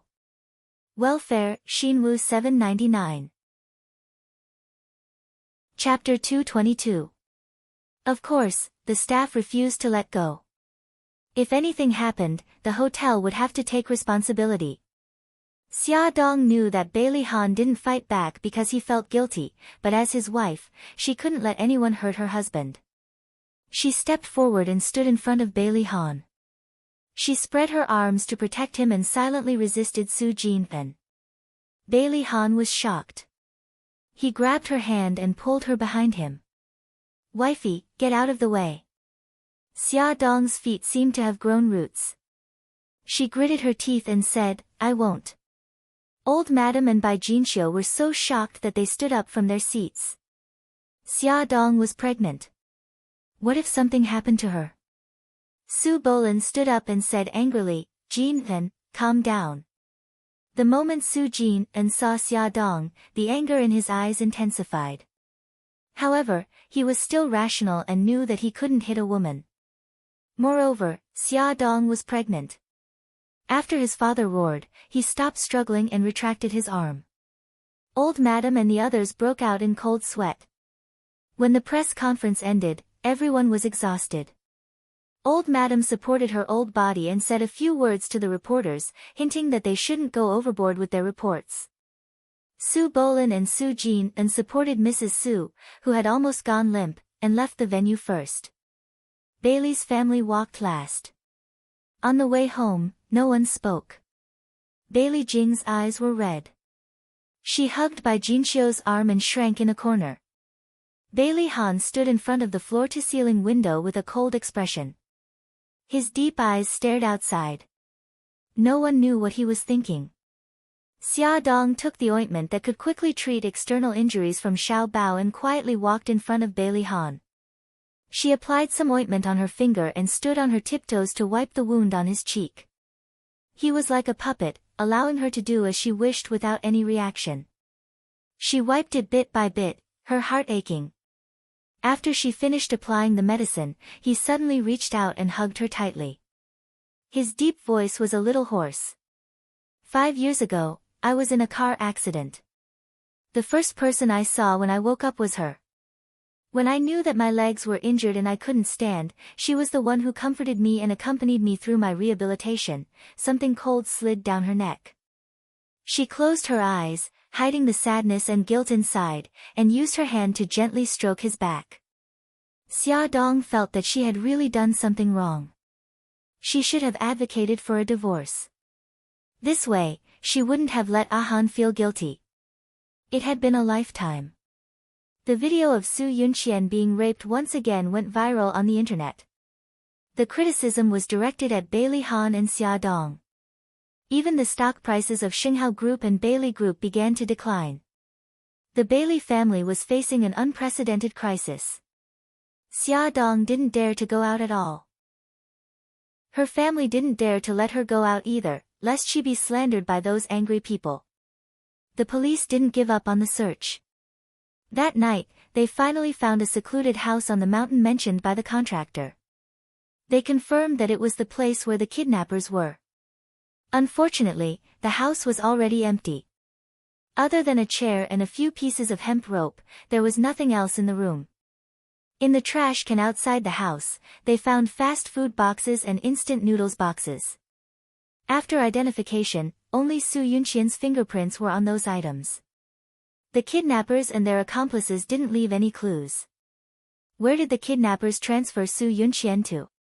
No one could answer this question. Each day felt like a year to the two families. Bailey Han hadn't smiled from the bottom of his heart for many days.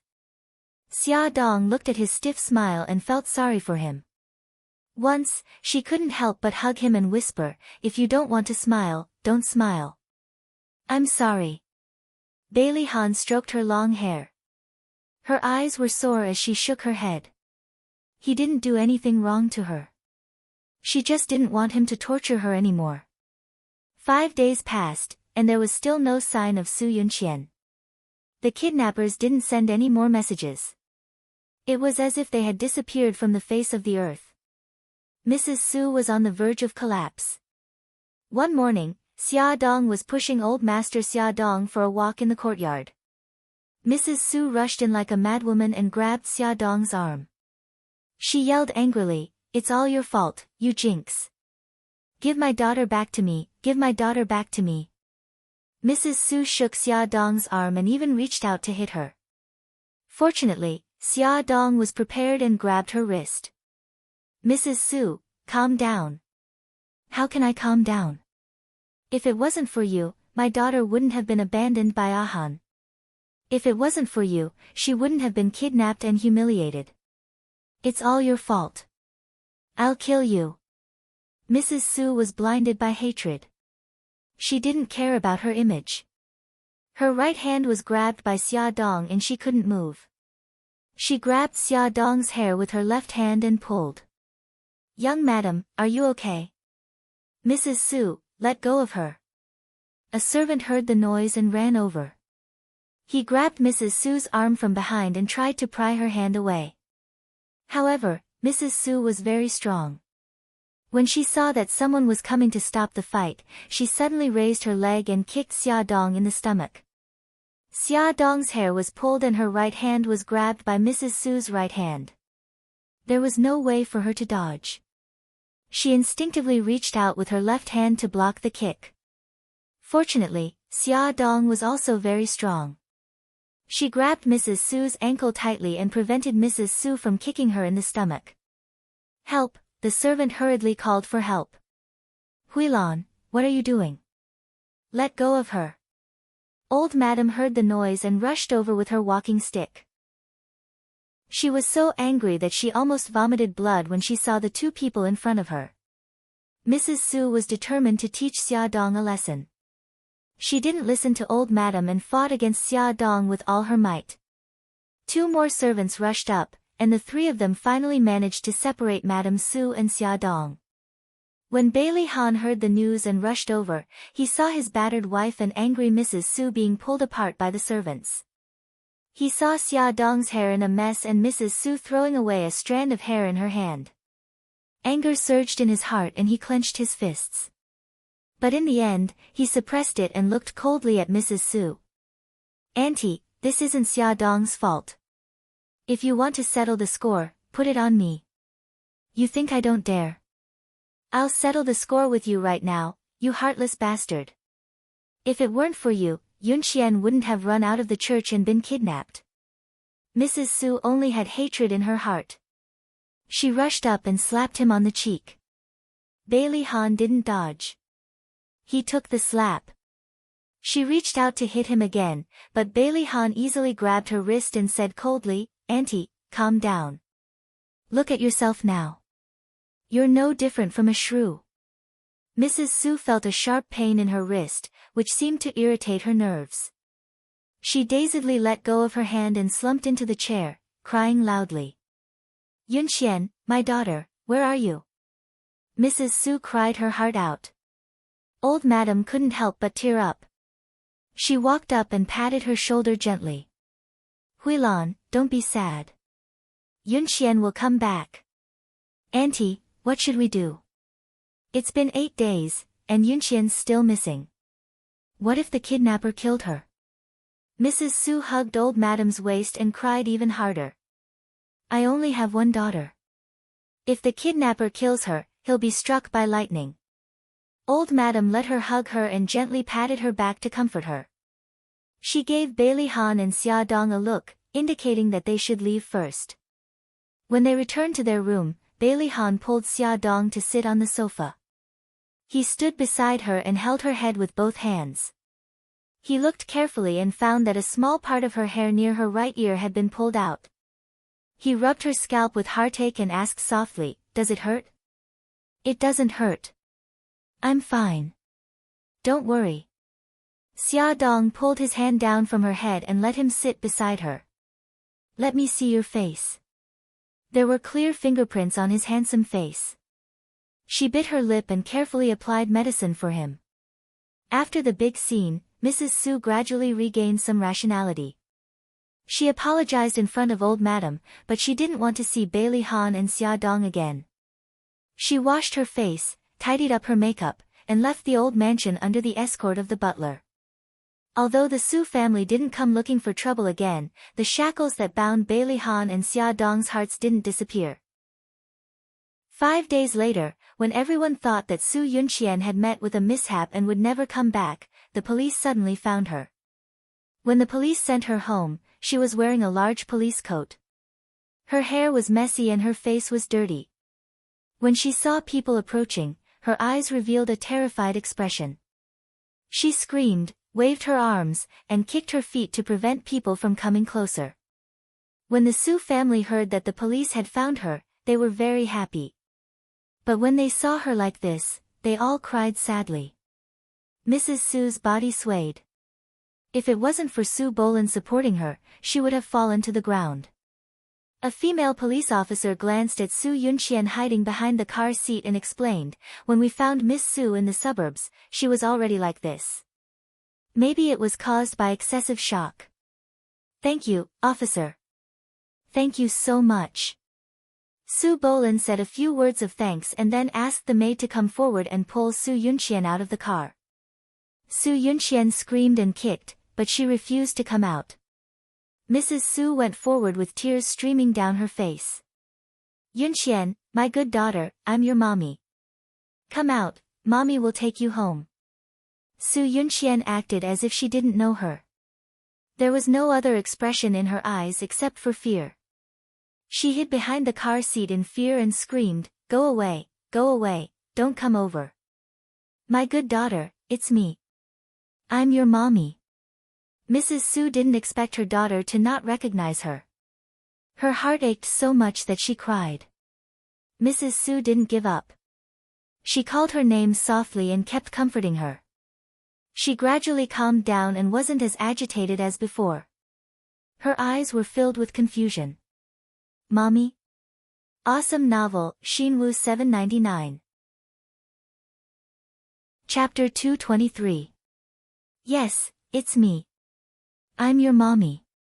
Yunxian, come here and let mommy hug you. Hearing her daughter call her, even if it was a question, she was overjoyed and opened her arms. Su Yunxian bit her lips and seemed to be hesitating. She was like a frightened rabbit, quietly poking her head out a little. But when she saw so many strangers outside, she immediately shrank back in shock. Madame Su quickly waved her hand. "Hubby, Jinan, back away." She patiently opened her arms and said softly, "Yunqian, I'm your mommy. I won't hurt you. Come here, let's go home." Su Yunqian carefully took a few steps forward and secretly glanced at the people outside. Su Bolin and the others were far away. Madame Su gently called a few more times. Su Yunqian finally gathered her courage and carefully got out of the car and into her arms. Madame Su held back her tears and gently patted her back. "Good girl, mommy will take you home. No one will hurt you anymore." It was not until Su Yunqian got out of the car that everyone saw clearly that her legs were also covered with wounds. Some were from being beaten, and some were from being scratched by branches. Everyone was heartbroken. Su Bolin couldn't help but ask the female police officer in a low voice, "Officer, how did you find my daughter?" The female police officer said, "Someone found Miss Su in the suburbs and called the police. When we arrived, Miss Su was pacing back and forth by the river bank. She was not in a clear state of mind. I think she escaped by herself." Still no news of the kidnapper. Su Bolin's eyes were filled with hatred. If he knew who was harming his daughter, he would definitely let that person die a horrible death. "I'm sorry, there are no clues at the moment. If there is any news, we will inform you immediately." Su Bolin thanked her again. The female police officer got into the car and returned to the police station. Because Su Yunqian was afraid of strangers, Su Jinan had already asked the servants to leave. He and Su Bolin also stayed far away. They didn't dare to get close, fearing that they would trigger her emotions. Mrs. Su helped Su Yunqian up the stairs and back to her room. She hugged her shoulders and curled up on the sofa, shivering. Her eyes were unfocused, and there was only confusion in them. Mrs. Su's heart ached. She hugged her tightly and said softly, "Yunqian, don't be afraid. You're home now. Daddy and Mommy will protect you." Su Yunqian didn't say a word. She stared blankly at her bare feet, her shoulders trembling slightly. "Yunqian, Mommy will help you take a bath, then you can have a good sleep, okay?" Mrs. Su gently tidied up her messy long hair. She still didn't say anything, so Mrs. Su took it as a yes. She held her hand and walked her to the bathroom. She turned on the hot water and asked Gigai to wait inside while she went out to get a clean towel and a bathrobe. The hot water flowed slowly, and the water in the bathtub gradually overflowed. "Yunqian, come, take off your clothes first." Mrs. Su put her hands on her shoulders, intending to take off her jacket. She suddenly screamed as if she had gone crazy. "Go away, don't touch me." She hugged her chest in horror and shivered as she stepped back. Mrs. Su's nose twitched, and she almost cried. She softly comforted her. Okay, I won't touch you. Good girl, take off your clothes and take a bath yourself, okay?"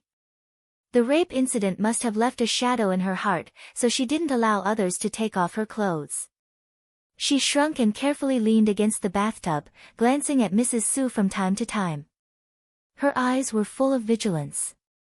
Mrs. Su had no choice but to leave the bathroom and gently close the door. Mrs. Su was worried that something would happen to her daughter, so she stayed at the door and didn't dare to leave. She only felt relieved when she heard the sound of running water. She waited outside for more than an hour before the sound of running water stopped.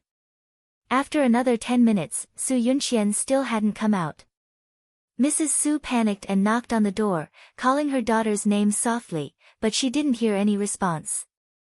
Mrs. Su's heart tightened. She hurriedly opened the bathroom door and rushed in.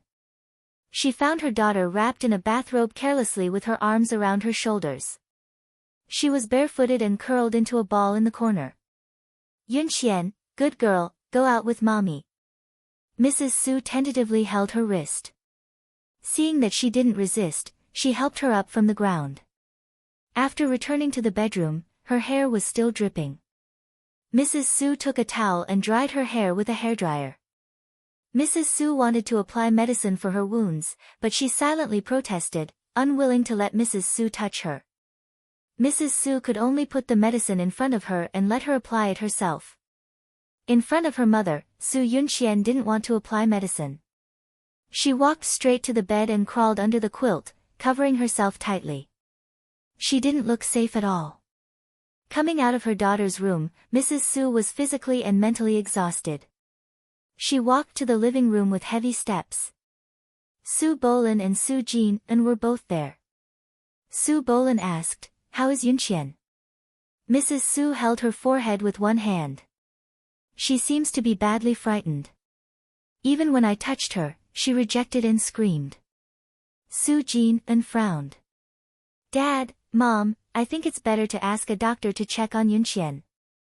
Su Bolin was silent for a moment and said, "Jin, find a trustworthy expert and ask him to check on Yunxian."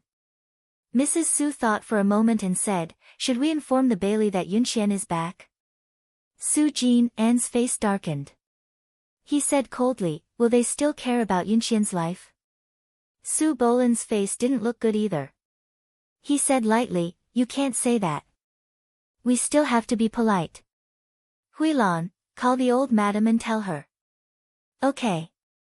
Mrs. Su immediately took the landline and dialed the Bailey's number. She asked the butler to transfer the call to the old madam's room. When the old madam heard that Su Yunxian was back, she said, "Ba" several times and asked about her current situation with concern. Mrs. Su sighed and said, "Auntie, although Yunxian is back, she's not very clear-headed because of the shock. She can't even recognize her father and brother." The old madam persuaded softly, "Huilan, it's good that she's back. Yunxian is just temporarily frightened and will recover soon. When is it convenient for you? I want to come and see her." "Auntie, I appreciate your kindness. But Yunxian is still rejecting outsiders and doesn't let anyone get close to her. I think you should wait until she's better." "That's good. Huilan, if you need any help, just tell us. Don't be shy." The old madam also felt guilty about Su Yunxian's kidnapping. She hoped that she could do something to make up for it. After the old madam hung up the phone, she immediately told the good news to the whole family. Everyone was relieved. However, when the old madam mentioned that Su Yunxian was not clear-headed, everyone became worried again. They could only wait for the doctor's diagnosis. Su Jin contacted a psychiatrist. During the diagnosis, Su Yunxian didn't want anyone to get close to her. She screamed at the psychiatrist and punched and kicked him. In the end, she had no choice but to be injected with a tranquilizer. After the diagnosis, the psychiatrist said that Su Yunxian suffered from acute psychogenic psychosis because of the shock. The typical symptoms were absent-mindedness, impairment of consciousness, depression, anxiety, and other emotions. She might even have hallucinations, sleepwalking, and other symptoms. The psychiatrist also said that her symptoms were serious and recommended hospitalization. The Su family had no other choice but to send Su Yunxian to the hospital. After a few days of psychotherapy and medication, Su Yunxian's mental state improved. Su Bolin and Su Jin went to visit her. Although she wouldn't communicate with them, she no longer screamed and rejected them. When the old madam heard that Su Yunxian was getting better, she decided to visit her with Bai Jinxiu. In the VIP ward, Su Yunxian was quietly lying on the bed. The wounds on her face had already healed, and she had regained her former beauty. However, her cheeks were a lot thinner, and her complexion wasn't too good either. It was pale and sickly. When everyone entered, she didn't react. She just looked at the ceiling quietly. The old madam sat on her bed and said softly, "Yunxian, I'm Grandma. Do you remember me?" Su Yunxian's eyes moved. She turned to look at her but didn't say anything. "Yunxian, I'm Grandma Bailey. I even held you when you were young." The old madam tentatively held her hand. She didn't struggle. The corners of her lips moved slightly and slowly curled up. Mrs. Su was very excited. "Auntie," Yunxian smiled. "Good girl." The old madam's eyes were filled with tears. She patted the back of Su Yunqian's hand. The old madam told a few more interesting things about her when she was young. She listened quietly with a smile on her face. Yunqian, have a good rest. Grandma will come to see you in 2 days. Before leaving, the old madam put her hand under the quilt and said softly. Su Yunqian's lips moved. Han. Ever since Su Yunqian called Mrs. Su, Mommy, when she came home, she hadn't spoken to her. Mrs. Su was very excited when she heard her speak again. She said, Yunqian, what did you just say? Say it again. Su Yunqian's lips moved slightly and said clearly, Han. The old madam and Mrs. Su didn't understand what she meant. Bai Jinxiu suddenly said, Is Yunqian talking about Han? What did she mean? Did Yunqian want to see Bailey Han? Mrs. Su's expression changed. Bailey Han was now married to Xia Dong. If she saw him, wouldn't Yunqian's condition be even more aggravated? The old madam sighed in her heart, but there was a smile on her face.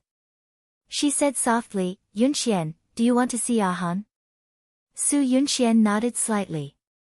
The corners of her lips were still curled up slightly, as if she was looking forward to his arrival. Mrs. Su and Bai Jinxiu looked at each other and saw the worry in each other's eyes. Finally, Mrs. Su sighed and said, Why don't we ask Han to come and see Yunqian? Although Bai Jinxiu was a little worried, she couldn't refuse Mrs. Su since she asked.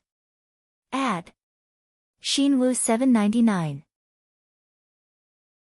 Chapter 224. After returning home, Bai Jinxiu relayed the news to Bailey Han and Xia Dong. She wanted to hear their opinions. Xia Dong smiled. Han, Miss Su has been back for so long, but you haven't visited her yet. Why don't you visit her tomorrow? Bailey Han didn't object. The next day, Bailey Han informed Mrs. Su in advance that he was going to visit Su Yunqian. He hoped that Xia Dong would go with him. Xia Dong adjusted his jacket for him and said softly, I'd better not go. I don't want to upset her. He held her hand. I don't want you to misunderstand. She held his hand and smiled. I won't misunderstand. I believe in you. He kissed her cheek and said in a low voice, I won't let you down. When Bailey Han walked into Su Yunqian's ward, she was wearing a white hospital gown. She stood with her back facing the window, and the morning sun poured down on her body. She looked calm and serene. It was as if she didn't hear the footsteps. Even when Bailey Han walked to her side, she didn't turn to look at him. Her eyes were focused on the world outside the window. He didn't say anything and stood in front of the window with her. After a long time, she slowly turned around. Her delicate and beautiful face had lost a lot of weight. She looked lost as she tilted her head to look at him. Bailey Han's deep eyes moved. Her expression shocked him. She looked at him as if she was looking at a stranger. Su Yunqian suddenly blinked and asked softly, Who are you? Bailey Han's heart tightened. It was as if something was stuck in his throat. It was suffocating. He stared into her eyes and said slowly, My name is Bailey Han. Bailey Han. She repeated his words with a gentle voice. Suddenly, she grinned. Your name is the same as my boyfriend's. Bailey Han's body stiffened. An inexplicable sadness spread in his heart. But, he doesn't want me anymore. She suddenly covered her face and sobbed sadly. The more she cried, the sadder she became. She slowly squatted down like an abandoned child. She hugged her knees pitifully and curled herself up in a corner. She cried until she was out of breath. He doesn't want me anymore. He won't love me anymore. Bailey Han's eyes were filled with guilt. He reached out his hand to comfort her, but his hand froze in midair. He slowly retracted it and handed her a tissue. She took the tissue and wiped the tears from her face. After wiping her tears, she suddenly seemed like a different person. With a faint smile on her lips, she said softly, Bailey Han, are you here to visit me? If it weren't for her red eyes, Bailey Han would have thought that he was hallucinating. She tilted her head and asked with an innocent smile, "Why aren't you saying anything?" He pursed his lips. "Yes, I'm here to visit you." Su Yunqian's smile grew brighter. "Will you come to see me tomorrow?" He was silent. She pulled a long face. "I'm here every day. It's so boring." Finally, he nodded. "I'll come again tomorrow." "Thank you." She was like a child, cheering and clapping her hands. But in the next second, she seemed to have forgotten about it. She turned around and looked at the world outside the window. She was as quiet as a statue. Seeing her become like this, Bailey Han felt nothing but guilt in his heart. He said in a low voice, "Yunqian, I'm sorry." She turned a deaf ear to him and continued to walk away. He stood there for a while and looked at her back deeply. Finally, he left the ward. Bailey Han's figure appeared at the bottom of the hospital building. Su Yunqian stood in front of the window and watched his back disappear further and further away. There was no expression on her beautiful face. Bailey Han came out of the hospital and drove directly to the company. Xia Dong calculated the time and guessed that he should have arrived at the company. She called him. "Hubby, how's Su Yunqian's condition?" Bailey Han sat behind his desk and rubbed his eyebrows. "Not too good." He briefly explained the situation when they met. Xia Dong frowned. If she guessed correctly, Su Yunqian was showing signs of dissociative identity disorder. Bailey Han paused and said, "I promised her that I would visit her tomorrow." She was stunned and smiled. "Okay. Don't think too much." He just felt guilty and couldn't bear to reject her request. Moreover, he hoped that she would get better soon. Xia Dong smiled. "I understand. Don't worry about me. Go back to work. I won't disturb you." The corners of Bailey Han's lips curled up. "Kiss me." "I don't want to. I'm hanging up. Bye." Xia Dong shook her head in amusement. Su Yunqian's kidnapping case could be said to be a sensation. The media had been paying attention to her whereabouts, so after she returned, the media quickly received the news and quickly dug out that she had a mental problem and was receiving treatment. This attracted everyone's sympathy, and no one made a fuss about her being raped. Because of Su Yunqian's return, the criticism of Bailey's family also weakened. In addition, Shenghao Group and Bailey Group were good at crisis public relations, so the impact of this matter on the group was quickly minimized. Life gradually returned to normal, and Xia Dong began to pick up the little guys to and from school again. However, she didn't expect to meet Mika Keto when she picked up the little guys today. Mika Keto missed Xiao Bao and didn't have the chance to see him, so he waited for him at the school gate. Mika Keto hugged Xiao Bao and the two of them laughed as if there was no one else around. Xia Dong's car stopped by the side of the road, and she saw Mika Keto's tall and handsome figure at a glance. She didn't know how to face him, so she could only sit in the car and hesitate whether to go down to see him. Unexpectedly, Xiao Yi had already seen her car. He walked over steadily and knocked on the window. "Mommy, why aren't you coming down?" Xia Dong opened the car door and got out. She squatted in front of him and whispered, "Xiao Yi, pretend that you didn't see me." Xiao Yi's mouth twitched. "Are you hiding from Mika Keto?" Xia Dong quickly covered his mouth and whispered, "Don't be so loud." Xiao Yi widened his eyes and made a muffled sound. She relaxed her hand and whispered, "I'm not hiding from him. I'm just not ready to see him yet." Sigh, she was such a pitiful mother. She even had to explain these things to her son. Xiao Yi blinked to indicate that she understood. She then let go of his mouth. He sighed helplessly. "But mommy, the person you're hiding from has already seen you." Xia Dong suddenly looked up. Sure enough, a pair of long legs was walking in her direction. She looked up stiffly and saw Mika Keto's cold and handsome face. He was still carrying Xiao Bao in his arms. Xiao Bao gave her an "I sympathize with you" expression. She covered her face. She wanted to find a hole to hide in. Since she couldn't hide, she might as well face it bravely. She stood up abruptly and smiled stiffly at Mikakito. Brother Shen, why are you here? I'm here to see Xiao Bao. Mikakito put Xiao Bao down and stroked his head. Xiao Bao, get in the car with Xiao Yi first.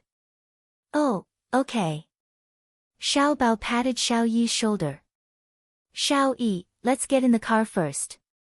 The two little rascals wiggled their little butts as they climbed into the car. They even lowered the window considerately and pretended that they were not going to eavesdrop on anything. In reality, their little heads were pressed tightly against the car door and their little ears were pricked up. Mikakito stared deeply at Xia Dong. His tall figure stood in front of her, exuding an oppressive aura. She clenched her fists nervously and smiled unnaturally. Brother Shen, I'm very happy that you're willing to attend our wedding. Mikakito suddenly took a step forward and was only a few centimeters away from her. She was so nervous that she didn't know what to do. He suddenly reached out and pulled her into his arms. He supported her back with one hand and pressed her head tightly against his chest. His voice was low and hoarse as if it came from his chest. Xia Xia, if you get hurt, I'll stand here forever. Xia Dong's nose twitched and tears welled up in her eyes. She sobbed. Brother Shen, I'm not worth it. He held her hand and placed it over his heart. You're the only one who's ever been here. You'll be the only one in the future. She almost choked with sobs and shook her head. No, Brother Shen, don't be like this. If you're not happy, I'll feel guilty for the rest of my life. He looked up and wiped her tears gently, just like he had done for the past 5 years. The corners of his lips curled up and there was a gentle warmth in his eyes. He said word by word, there's only happiness when you're here. Tears rolled down her cheeks. She bit her lip tightly and her shoulders trembled slightly. He suddenly let go of her and took a step back. Because her eyes were filled with tears, she saw his figure become blurry. Even the smile on his face became dazed. He stood just a step away and smiled slightly. No matter what difficulties you encounter, no matter how hurt you get, you have to remember that you still have me. He turned and left. The setting sun dyed his back golden. As he walked further and further away, his back seemed lonely and lonely. Xia Dong covered her mouth and tried to control her emotions. After wiping her tears dry, she sat in the car. The two little guys sat in the back seat. Each of them held a small notebook in their hands and looked focused. Xia Dong coughed and said, Xiao Yi, Xiao Bao, buckle up. I'm going to drive. It's already buckled up. Xiao Bao blinked and said, Mommy, Xiao Guai also wants to see Uncle Shen. When you come to pick us up tomorrow, can you bring Xiao Guai with you? Xia Dong was stunned. Tomorrow? Will Uncle Shen come again tomorrow? Yeah, we've already made an appointment. Xiao Bao raised her chin proudly. Xiao Guai will be very happy if she knows. Xia Dong rubbed her eyebrows and said helplessly, all right, I'll go back tonight and ask for Xiao Guai's opinion. Xiao Bao cheered. Xiao Yi pursed his lips and looked fierce. He didn't say anything, but his dark eyes were filled with dissatisfaction. When he saw Mikakito hugging his mommy, he was already worried that Mikakito would snatch his mommy away from daddy. Xiao Bao even wanted to stir up trouble and created an opportunity for the two of them to meet. How annoying! Beauty novel, Hengcha 866. Chapter 225. Xia Dong thought for a moment and said, Xiao Yi, Xiao Bao, don't tell anyone about your meeting with Uncle Mikakito, okay? Xiao Yi's face darkened as she said angrily, not even Daddy. Are you trying to cheat on him? Xia Dong's face darkened. I'll tell your daddy. I'm just worried that the rest of the family will find out and cause unnecessary trouble. What cheating on him? What nonsense are you spouting? Xiao Bao glared at Xiao Yi in annoyance. Don't talk nonsense. Mom isn't that kind of person. Uncle Shen isn't that kind of person either. You can't say for sure. Xiao Yi was still full of hostility towards Mikakito. As long as it was Daddy's love rival, he would treat him with hatred. Because of a disagreement, the two little fellows were like fighting roosters. They glared at each other and almost pounced on each other. Xia Dong's face darkened as she raised her voice. Both of you, sit down properly. If you continue to mess around, I'll punish you. Humph, domestic violence. Humph, child abuse. These two brats were already on the same side when it came to dealing with her. Xia Dong didn't know whether to laugh or cry. She drove the car into the garage and led the two little fellows home. Just as she walked to the door of the living room, Xia Dong received a call from Yisiki. She gestured for the two little fellows to go in first while she walked towards the garden. As she walked, she spoke on the phone. Siki, have you brought Nyonyo home? Yeah, we just came back. Nyonyo is doing her homework in her room. I'm calling you because I want to ask you about your recent situation. Xia Dong sat on the chair and pinched the space between her brows. I'm much better now. Luckily, Su Yunqian is back. Otherwise, I wouldn't have the face to stay in this house anymore. Yisiki rolled her eyes. Silly, it's not your fault. I still feel like someone is deliberately messing with you behind your back. Xia Dong sighed. Maybe. The police still haven't found the whereabouts of the kidnappers. As for what the truth is, I don't think anyone cares. Right now, everyone thinks that Su Yunqian is the victim and I am the culprit. No matter what others say, as long as Bailey Han believes in you, there will be no problem. Xia Dong's smile was a little bitter. He trusted me very much, and he protected me very much at that time. However, when I see his guilty look now, I can't help but regret it. I should have gotten a divorce back then. Maybe I could have brought Su Yunqian back safely. Idiot, you went to pick up Su Yunqian. What if something happened to you? Don't forget that you have a baby in your belly. That baby can save Xiao Guai's life. If something happened to you, it would implicate the two babies. Yisiki's words were like a bucket of water that suddenly woke Xia Dong up. She was stunned for a moment before she said slowly, let's not talk about me anymore. How are you and Lin Shihao doing now? Yisiki paused. Just like that. Xia Dong asked carefully, is he still in contact with Bai Meiwei? Not in private, but they are still connected at work. Xia Dong rubbed her eyebrows. Yezi, you should start over. After all, he didn't do it on purpose. Yisiki's voice deepened. That's how I convince myself to forgive him, but I still feel a knot in my heart. Every time he wants to hug me, I feel like he's hugged another woman in the same way. I feel disgusted. Xia Dong was silent for a moment before she said, Yezi, give yourself some time. You will get better. Yisiki tightened her grip on the phone. She forced a smile. I know. That's what he said too. Forget it, let's not talk about it anymore. I'm going to make dinner. He doesn't need to work overtime tonight, so he will be back early. Alright then. Go ahead and do your work. Call me if anything happens. Xia Dong hung up the phone. She felt a little disappointed. The more you love someone, the easier it is to be hurt, right? Yisiki put down the phone. She was also in a bad mood. She glanced at the clock on the wall. It was already past 6. Lin Shihao should be on his way back. She sighed silently and quickly walked to the kitchen. She wrapped the apron around her waist and started to prepare dinner. As she was cooking the braised fish, she heard the sound of the door opening.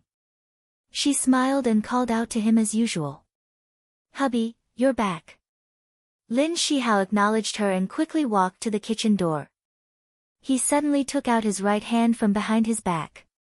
A bouquet of fiery red roses was blooming. He smiled. Honey, this is for you. Do you like it? Yisiki was stunned. She pursed her lips and smiled. It's not a holiday today. Why did you buy flowers? I drove past the flower shop and suddenly thought that you would like it, so I bought it. Lin Shihao stuffed the roses into her arms and grabbed the spatula from her hand. He smiled. Go arrange the flowers. I'll cook. You haven't changed yet. Yisiki couldn't help but turn around and say as he pushed her to the door. It's okay. Then put on the apron. Yisiki put the flowers aside, took off her apron and handed it to him. Honey, help me put it on. Lin Shihao stood in front of the gas stove with the spatula and looked at her with a smile.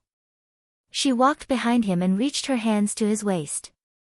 She tied the apron around his waist and tied a bow behind his back. After tying it, she was about to pull her hands back when he suddenly turned around and grabbed her hands. He whispered, Honey, how long has it been since we cooked together? She was in a daze for a moment. She smiled. It seems like it's been a few years. Ever since I was promoted to the head of the obstetrics and gynecology department, I have to work overtime every day. I even have to work overtime on weekends. I haven't taken you and Nyonyo out for a long time. He gently stroked the hair by her ear. Have you ever resented me? She held his hand. I resented you at first, but I stopped resenting you later. I know that you want Nyonyo and I to live a better life. Silly wife. Lin Shihao pulled her into his arms and kissed her forehead. She smiled and pushed him. The fish is going to be burned. Okay, I'll cook seriously. Lin Shihao smiled and let go of her. He turned around and scooped the fish from the pot onto a plate. Yisiki found a vase and filled it with water. She put the roses in it and then placed the vase on the table in the living room. She washed her hands, set the table, and went to Nyonyo's room to call her daughter to eat. The family of 3 sat around the dining table. Nyonyo's childish voice told her about what happened in school. Lin Shihao was a good listener. He asked a few questions from time to time. When they talked about something interesting, the father and daughter laughed happily. Yisiki smiled when she saw how happy they were. After dinner, Lin Shihao volunteered to wash the dishes. He teased, Honey, washing dishes is a technical job. You can't go wrong if you leave it to me. Yisiki smiled and said, You're joking. I'll check it later. If it's not clean, you can wash it again. Please don't worry, my dear wife. I'll do my best to wash it clean. Lin Shihao made an exaggerated salute. Nyonyo smiled and leaned into Yisiki's arms. She asked mischievously, Mommy, is Daddy possessed by an alien? The person we're seeing now is definitely not the real Daddy, right? Yisiki couldn't help but laugh.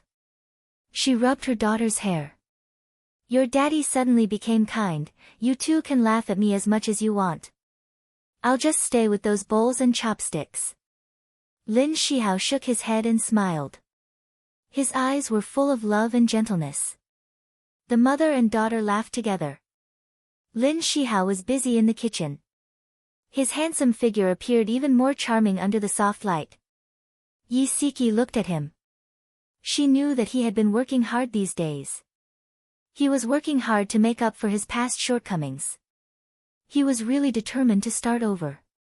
She should also work hard. After the kitchen was tidied up, the family of 3 sat on the sofa and watched TV. Yisiki hugged her daughter. Lin Shihao deliberately moved closer to her. She pretended not to notice, but her body quietly leaned against his chest. Lin Shihao reached out and hugged her tightly. The TV was playing a comedy movie. Yisiki and Nyonyo giggled. Lin Shihao hugged them in his arms and swore to himself that this time, he would protect this happiness. After the movie, Yisiki took Nyonyo to the bathroom to take a shower. Lin Shihao suddenly received a call from Bai Meiwei. He instinctively looked in the direction of the bathroom. He walked into the bedroom and closed the door. Meiwei, what's the matter? Bai Meiwei laughed foolishly. Senior, I want to see you. Lin Shihao frowned. Meiwei, it's already very late. If there's anything, we can talk about it at work tomorrow. Her laughter turned into sobs. But I want to see you now. Lin Shihao heard the noise on her end. His frown deepened. He asked in a low voice, "Where are you now?" She answered blankly, "At the bar." "You're drunk." Lin Shihao suppressed his anger. "Leave the bar now and go home." Bai Meiwei leaned against the bar counter and grabbed her hair painfully. She said drunkenly, "If you don't come to see me, I won't go home." Lin Shihao paused and said in a low voice, "I won't go to see you." Without waiting for her reply, he hung up the phone. He paced back and forth in the room a few times. He was still a little worried about her. After thinking about it, he finally called the Bai family's landline. The servant knew Lin Shihao. When he heard that Miss was drunk at the bar, he immediately expressed his gratitude and said that he would contact her to bring her home. When Lin Shihao ended the call, Yisiki opened the bedroom door and walked in while drying her hair. She smiled and said, "The two of us are out. Hurry and go take a shower." "Okay, I'll go right away." Lin Shihao placed the phone on the bedside. After thinking about it, he chose to tell her. "Honey, Meiwei called me just now. She's drunk. I contacted the Bai family and asked them to pick her up." "Okay, I got it." Yisiki felt a little uncomfortable. However, since he took the initiative to tell her, she still smiled and said gently, "Hurry and go take a shower."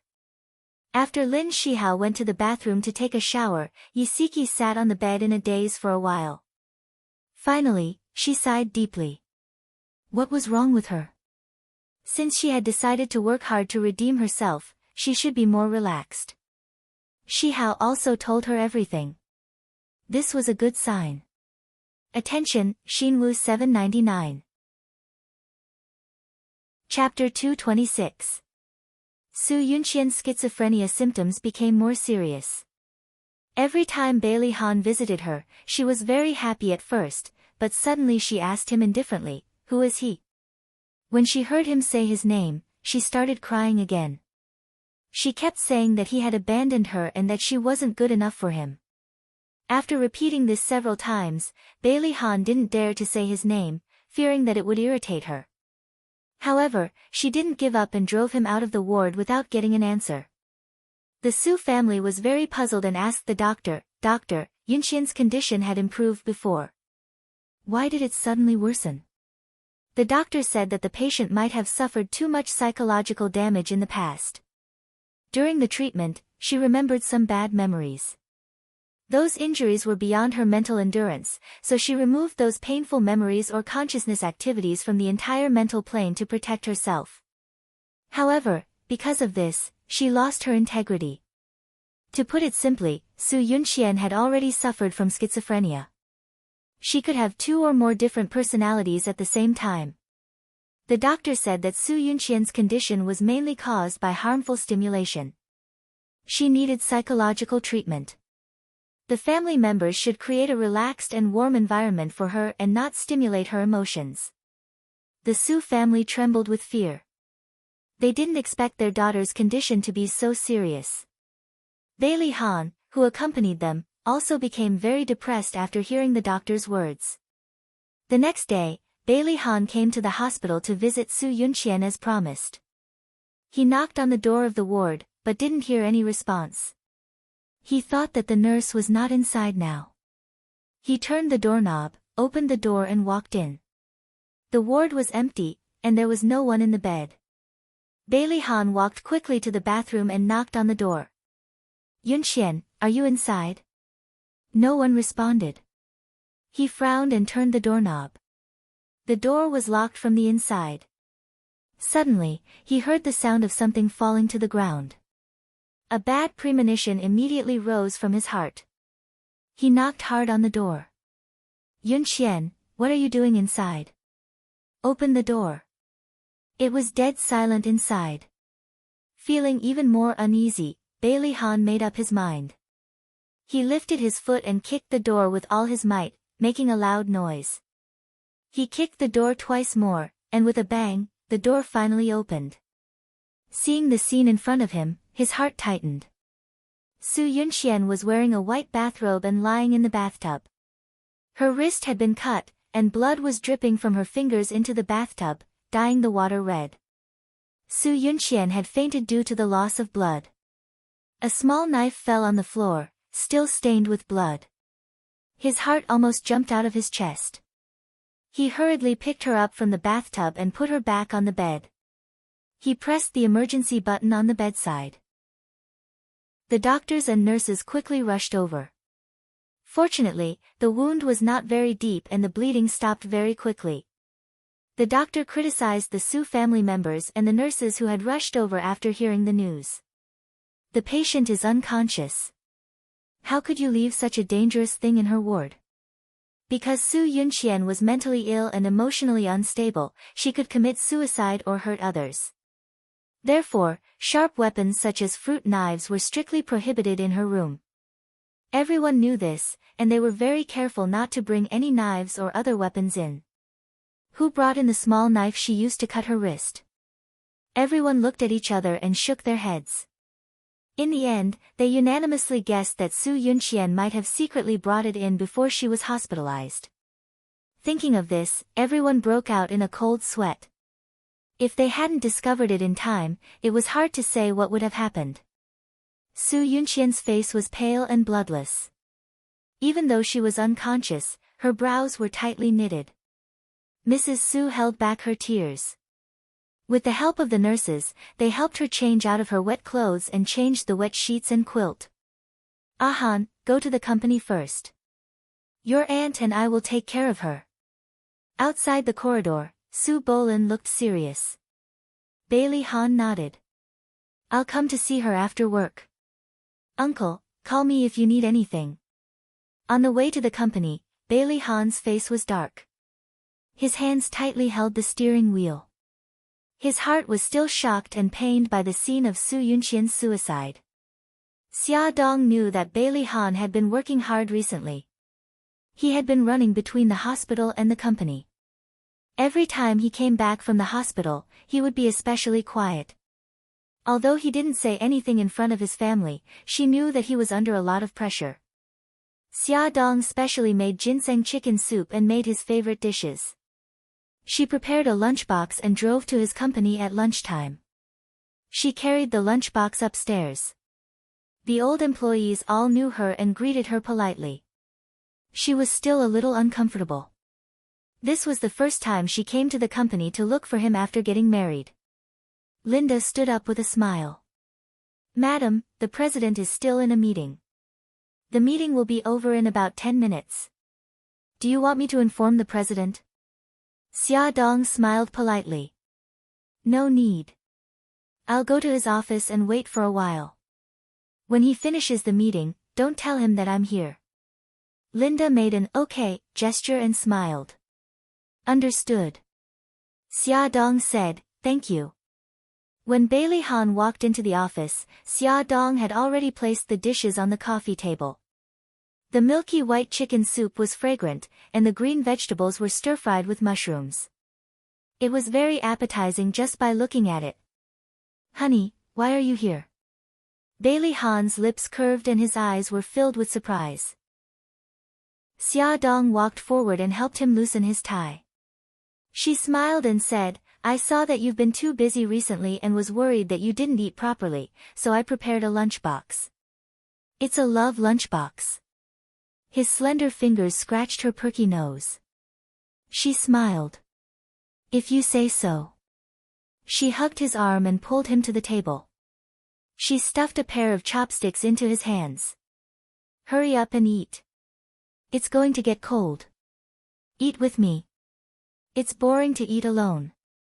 Bailey Han stuffed the chopsticks back to her and picked up the other pair on the table. He chuckled. "Why don't you come to have lunch with me every day from now on?"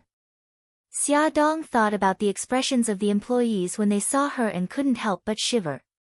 It's better to do this kind of thing once in a while. If I come every day, it won't affect your image in the eyes of the employees.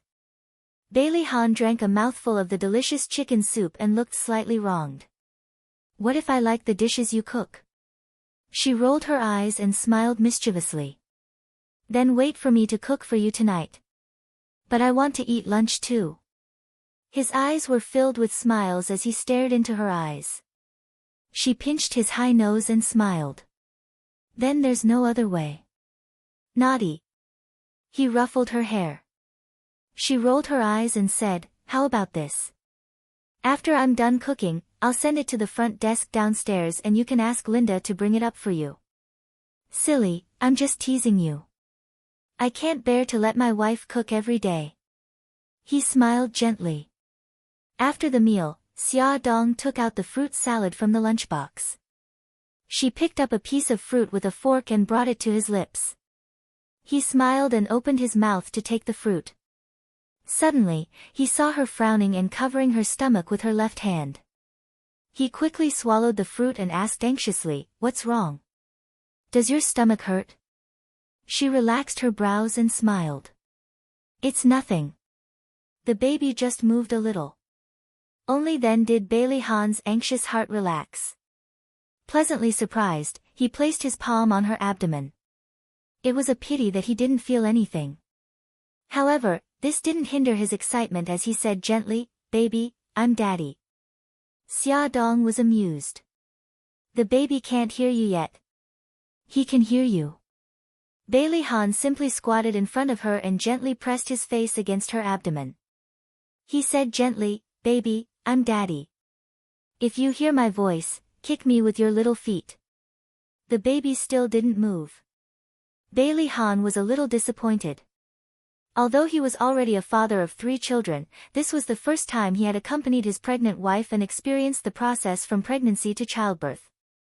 So every time the baby moved a little, he was very excited and couldn't wait for the baby to communicate with him immediately. He was about to move his face away when he suddenly felt her stomach move. He shouted happily, honey, honey, the baby is kicking me. He heard me. He was like a child, smiling brightly. Xia Dong couldn't help but laugh.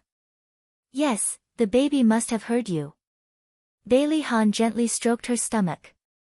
Baby, you have to be gigai. Don't let mommy work too hard. Hubby, do you want the baby to be a boy or a girl? He sat beside her and hugged her. Both are fine. If it's a girl, I'll protect you.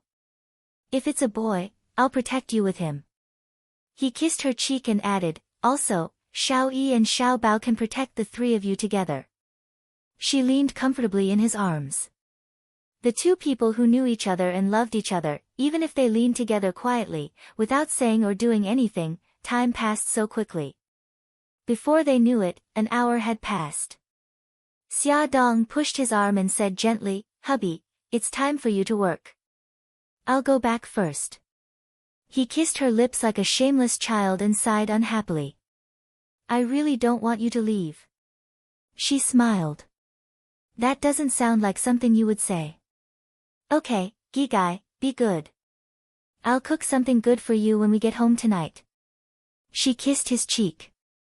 The smile on his face gradually faded and he said in a deep voice, honey, I have to go to the hospital after work. Xia Dong asked worriedly, is Su Yunqian's condition not too good? He nodded. She committed suicide this morning. Fortunately, I found out early. She didn't know how to comfort him. She hugged his waist and said gently, go ahead. Drive carefully. I'll wait for you to come back. He hugged her tightly gratefully. Beauty novel, Songshu 566. Chapter 227. Xia Dong told Yisiki about this matter. Yisiki scolded her, saying that only a foolish woman like her would push her husband to her love rival. She retorted, if you were me, what would you do? Don't you allow Ahan to see her? Yisiki paused and said, okay, I'm also a foolish woman. If she stopped her husband and prevented him from seeing her, her husband would only think that she was unreasonable. Bailey Han drove directly to the hospital after work. Mrs. Su sat by Su Yunqian's bed to accompany her. When she saw him come in, she found an excuse to leave. Su Yunqian lay quietly on the bed, her face still very pale. She smiled slightly. Han, I had a dream this afternoon. He sat beside her. What did you dream of? Her eyes were a little absent-minded, and her smile was faint. I dreamed that we were watching the sunrise by the sea. I was leaning in your arms. You said that you would accompany me to watch the sunrise every morning. He was silent. Su Yunxian hugged his arm, her cheek gently rubbing against his arm. She whispered, Han, let's go watch the sunrise tomorrow morning, okay? Bailey Han's body stiffened. After a moment of silence, he whispered, Yunxian, I'm sorry. I can't watch the sunrise with you anymore. The smile on her face suddenly disappeared, and she cried sadly. Why am I still alive? Why don't you let me die? She suddenly became emotional. She jumped out of bed and ran out crazily. Bailey Han hurriedly grabbed her arms to stop her from hurting herself. Yunxian, don't be agitated. Take a deep breath. Everything will be okay. She cried and shook her head, as if her mind had become very clear. No, it won't be okay anymore. I'm not the same person as before. Yunxian, listen to me. It will all pass. Bailey Han held her shoulders and comforted her softly. Look, we all care about you. In our eyes, you will always be the beautiful and charming Su Yunxian. You lied to me. If I was still the Su Yunxian of the past, why would you abandon me? Why won't you watch the sunrise with me? She grabbed his arm and shook it hard. Why? Bailey Han's thin lips were tightly pursed and his deep eyes were as dark as the sea. Su Yunxian suddenly froze and stared at him blankly. Han, when did you come? His expression did not change as he said indifferently, I just arrived. Oh. She nodded obediently. Suddenly, she lowered her head and stared at her bare feet. Why am I standing on the ground barefoot? He did not answer her question. Instead, he said gently, I'll help you back to the bed. Oh, okay. She obediently climbed onto the bed and leaned against the pillow. She smiled sweetly. Han, I want to listen to a story. What story do you want to hear? She thought about it seriously and blinked. The story of Snow White. He smiled. All right, I'll tell you. Once upon a time, there was a beautiful princess. His deep and magnetic voice rang in the empty ward.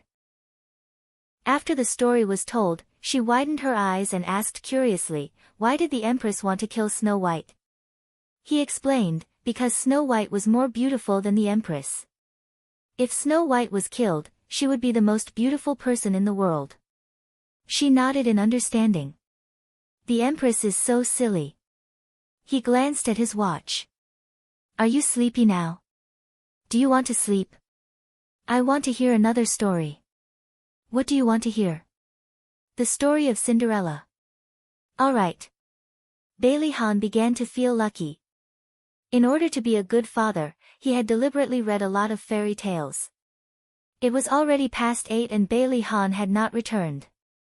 Xia Dong wanted to call him to ask, but she was afraid that he would misunderstand that she was rushing him home, so she gave up the idea.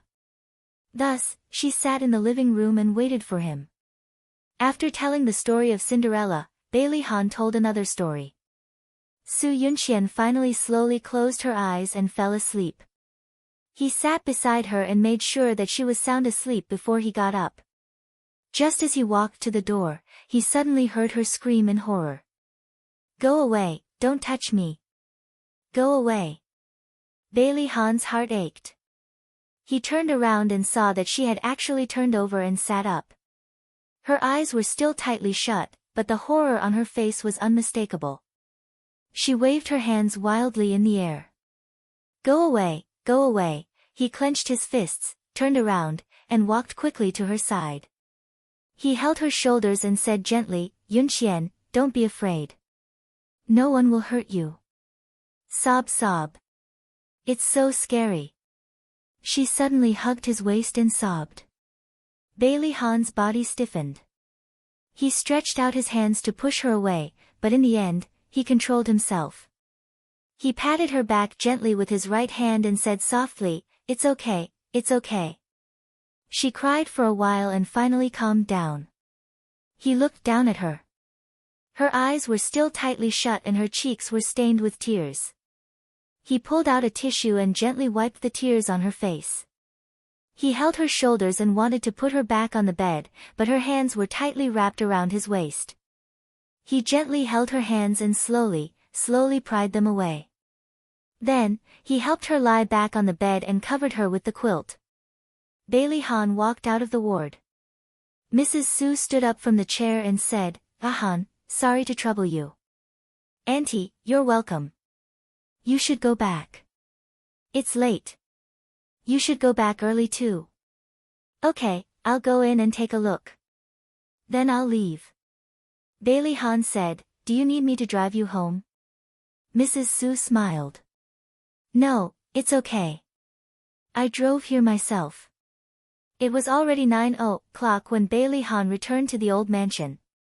As soon as he walked into the living room, he saw Xia Dong sitting on the sofa reading a magazine. She heard his footsteps and immediately looked up with a smile. "Honey, you're back. Why didn't you go upstairs?" He kissed her cheek. It was cold. He frowned and touched her forehead. "It's getting cold. Why don't you wear more clothes?" "I'm not cold." She was wearing a knitted cardigan. It was very warm, but after sitting in the living room for so long, it was inevitable that her body was cold. He took off his suit jacket and put it on her shoulders. "It's night now. Be careful not to catch a cold. Have you had dinner?" He chuckled. "Didn't you say that you would make me something delicious tonight? I've been waiting on an empty stomach." Xia Dong couldn't help but complain. "It's so late. Why don't you eat something first? It's not good for your stomach. The food is cold. I'll heat it up for you." She was about to get up when he grabbed her hand. "Let the servants do it." A few minutes later, the servants brought the heated food to the dining room. He looked at the rich dishes and smiled. "They're all my favorites. Honey, thank you for your hard work. Drink some soup first to warm your stomach." Xia Dong scooped a bowl of soup for him and placed it in front of him. After dinner, she walked behind him and put her hands on his shoulders. "Hubby, let me massage your shoulders." She felt sorry for him when she saw him running around every day. "Okay." He gladly accepted his wife's thoughtfulness. Her soft hands massaged his shoulders. The strength was just right and it was very comfortable. He leaned back in the chair and closed his eyes. "How's Xiao Guai today?" "Yeah. I took Xiao Guai to the kindergarten today." Xia Dong paused and said, "Brother Shen is here too. Xiao Guai misses him a lot. It's good for them to meet." Bailey Han was a little jealous that his daughter liked Mika Keto, but he did not stop them from meeting. When Xia Dong told him last night that Mika Keto wanted to meet Xiao Guai, he only hesitated for a second before agreeing. Xia Dong laughed softly. "Gi Gai wanted me to tell you that she still likes Daddy the most." He suddenly opened his eyes and turned to ask her, "Really?" He thought his daughter liked Mika Keto the most. She smiled and nodded. "Yeah. Gi Gai also said that she wants to listen to you tell her a story tonight. You have to do your homework in advance." Bailey Han raised his eyebrows proudly. "I've memorized all of Grimm's fairy tales." Xia Dong smiled meaningfully. "You only memorized Grimm's fairy tales? That's not enough." A certain father was so excited that he did not take his wife's kind reminder to heart. He hurried upstairs to tell his daughter a bedtime story so that he could coax her to sleep. Xiao Guai played with her two older brothers for a while.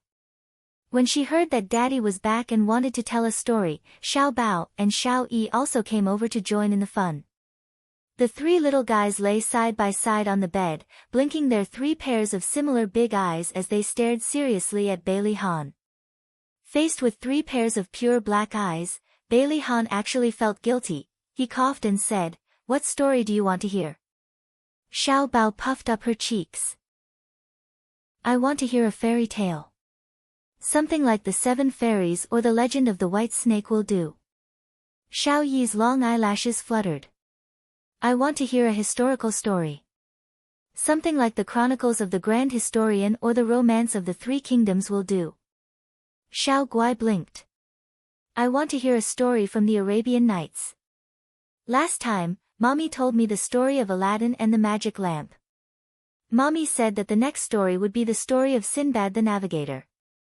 Daddy, I want to hear it. The smile on Bailey Han's face froze, and the corners of his mouth twitched. Don't you want to hear the story of Snow White and Cinderella? TSK, Xiao Yi and Xiao Bao showed a disdainful expression. We don't want to hear such an old-fashioned story. Yeah, we've heard it so many times that I can tell it now. Xiao Guai reached out her small hand and touched the back of Bailey Han's hand. She comforted him obediently. Daddy, don't be sad. It's okay that you don't know how to tell stories. I still like you the most. Bailey Han was hurt. Xiao Bao and Xiao Yi got out of bed. Xiao Bao sighed. Aya, we can't hear the story anymore. Let's go back. Xiao Yi shushed her. Don't say it so loudly. Daddy will be sad if he hears it. Bailey Han's face darkened. These 2 brats were too much. They actually looked down on him in front of him. He coughed and said sternly, What's so good about those stories? Daddy will tell you about my personal experience. This is the story of my adventures when I was 16 years old. Wow, this is interesting. I want to hear it. Hurry up, and lie back down. Xiao Bao and Xiao Yi quickly crawled back into bed. Add Xinwu 799. Chapter 228. The corners of Bailey Han's lips curled up as he slowly recounted what he had experienced. Considering that they were still young, he only briefly talked about the bloody scenes. He mainly talked about how he had made use of the surrounding environment to survive on the deserted island and how he had avoided danger time and time again. This was the first time he had recounted that experience in detail to others. He did not expect that the audience would be 3 children. He curled his lips in amusement. Xiao Bao and Xiao Yi looked at him with admiration. Xiao Yi said, Daddy, you're so awesome. I want to be like you and be a great man. Xiao Bao puffed up her cheeks. Daddy, just you wait. I'll become as strong as you. Xiao Guai said with heartache, Daddy, are you afraid? Daddy is not afraid because Daddy has you 3 cute guardian angels. Bailey Han kissed her tender little face and stroked Xiao Bao and Xiao Yi's heads. He smiled and said, Go back to your room and rest. Don't disturb your little sister anymore. Got it. After coaxing their daughters to sleep, the couple washed up and went to bed. Bailey Han hugged his wife's soft body in satisfaction and quickly fell asleep. Bailey Han was dreaming. In his dream, he was standing in a dark basement. Su Yunxian was tied to a chair. She was crying sadly and begging for help. He walked forward and wanted to untie the rope on her body, but when his fingers reached out, his fingers went straight through her body. No matter how many times he tried, he could not untie the rope. Bailey Han saw a tall man wearing a mask stride over. The man passed through his body and walked to Su Yunxian. He roughly untied the rope on her body, then pushed her to the ground and lay on top of her like a beast. Bailey Han pounced to hit the man, but his fists all went through his body. He could not touch the man at all. He could only watch as the man humiliated Su Yunxian. Her desperate eyes were deeply engraved in his heart. His heart ached so much that he could not breathe.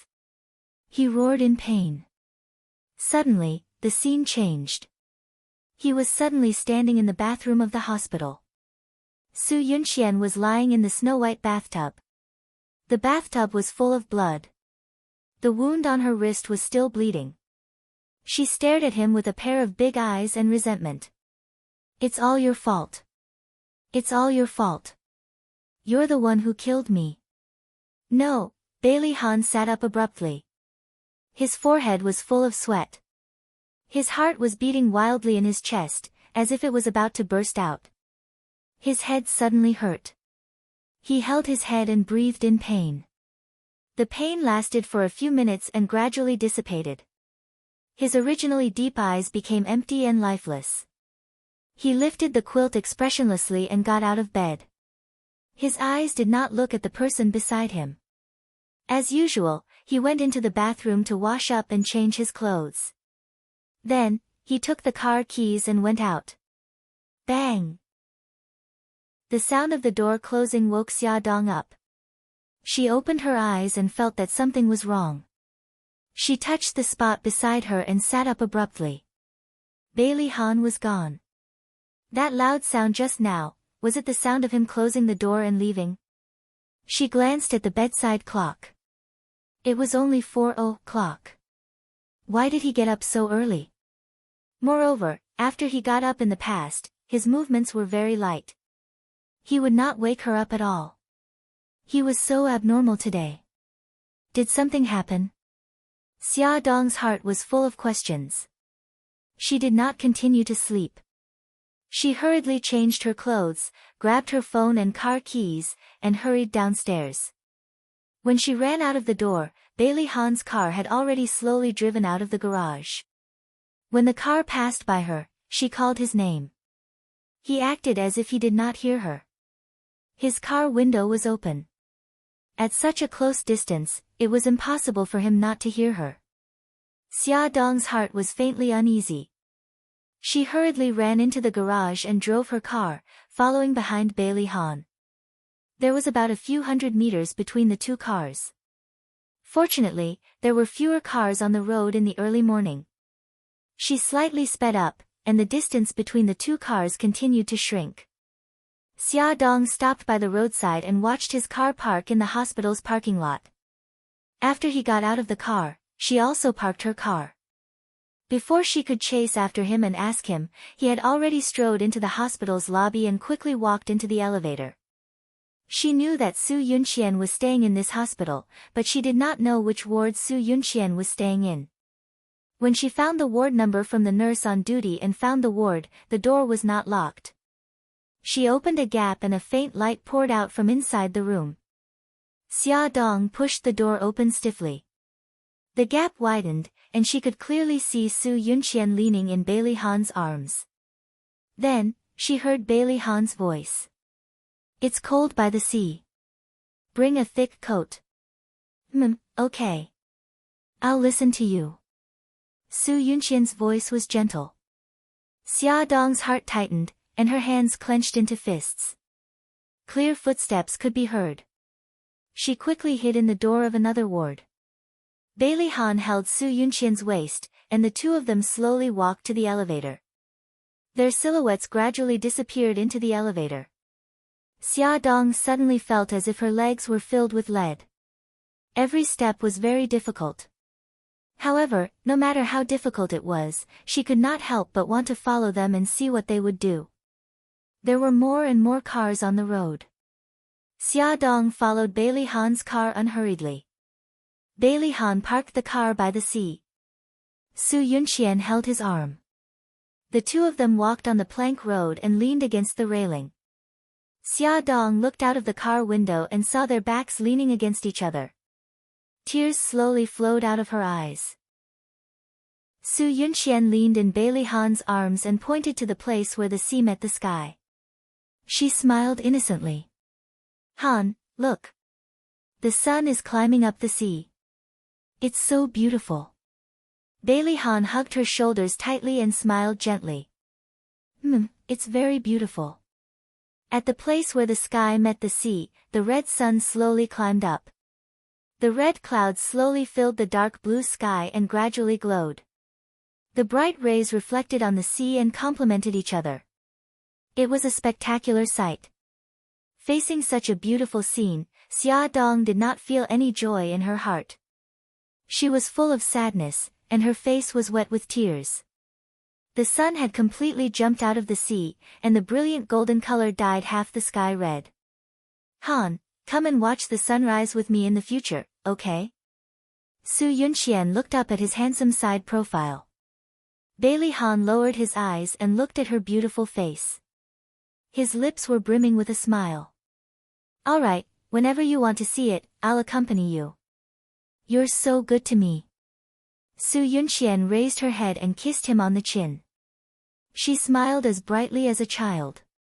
He tightened his arms around her shoulders and said softly, "Are you hungry? I'll take you to eat something delicious." "Okay." She hugged him and cheered.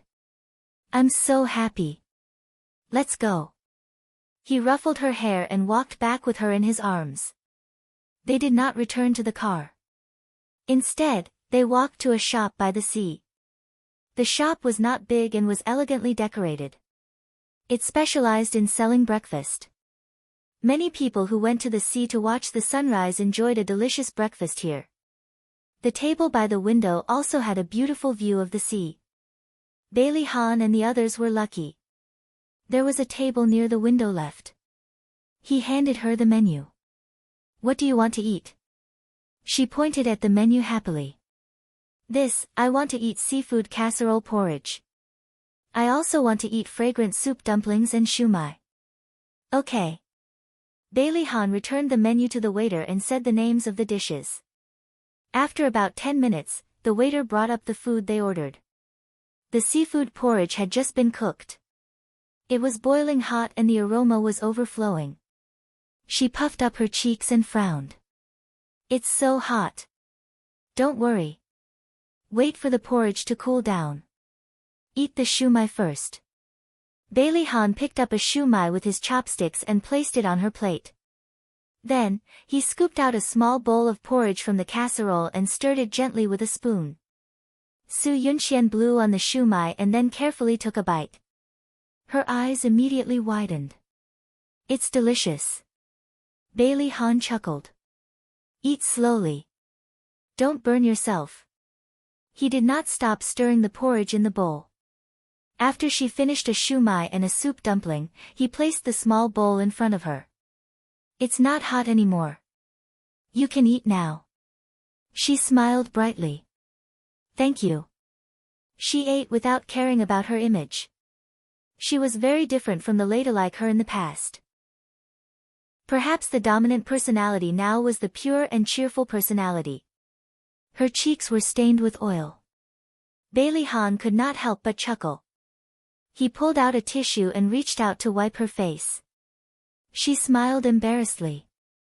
Her cheeks were tinged with a faint pink color. This intimate scene fell into Xia Dong's eyes without missing a single detail. She gripped the steering wheel tightly with both hands and bit her lower lip. She was afraid that she would not be able to control herself and rush up to him. "No." Xia Dong shook her head fiercely. She should believe that this scene was fake. Han must have his reasons. He would not betray her. She followed him all the way and watched him send her back to the hospital. She watched him come out of the hospital building and drive to the company. She parked the car in the company's parking lot. After hesitating for a long time, she still did not have the courage to ask him clearly. Xia Dong took out her phone and dialed his number. Bailey Han heard his phone ring. He glanced at the caller ID. "Dear wife." He frowned. Whose number was this? Why was there such a nickname? He pressed the answer button and said calmly, "Who is this?" Xia Dong's heart suddenly tightened. She almost stopped breathing. A scary thought appeared in her mind. After waiting for 2 seconds, there was no reply. He said in a more serious tone, "I'm Bailey Han." "Who are you?" Xia Dong gripped her phone tightly and tried to make her voice sound calm. "I'm Xia Dong." "I don't know you," he replied bluntly. "Why are you looking for me?" Her voice was dry as she said, "Nothing. I called the wrong number. Sorry." Without waiting for him to speak, she hung up in a panic. She covered her face with both hands and wailed. The thing she was worried about had finally happened again. He had become that Bailey Han who did not know her. Attention, Hungcha 866. Chapter 229. Bailey Han looked at the title, Dear Wife, on his phone and frowned.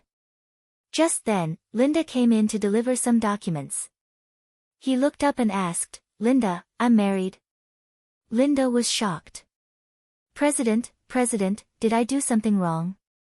She hurriedly tried to figure out when she had accidentally revealed her admiration for the CEO. Otherwise, why would he suddenly ask such a strange question? Bailey Han's face darkened. Answer my question. Linda was about to cry. President, of course you're married. Bailey Han's eyes narrowed. When did this happen? What's her name?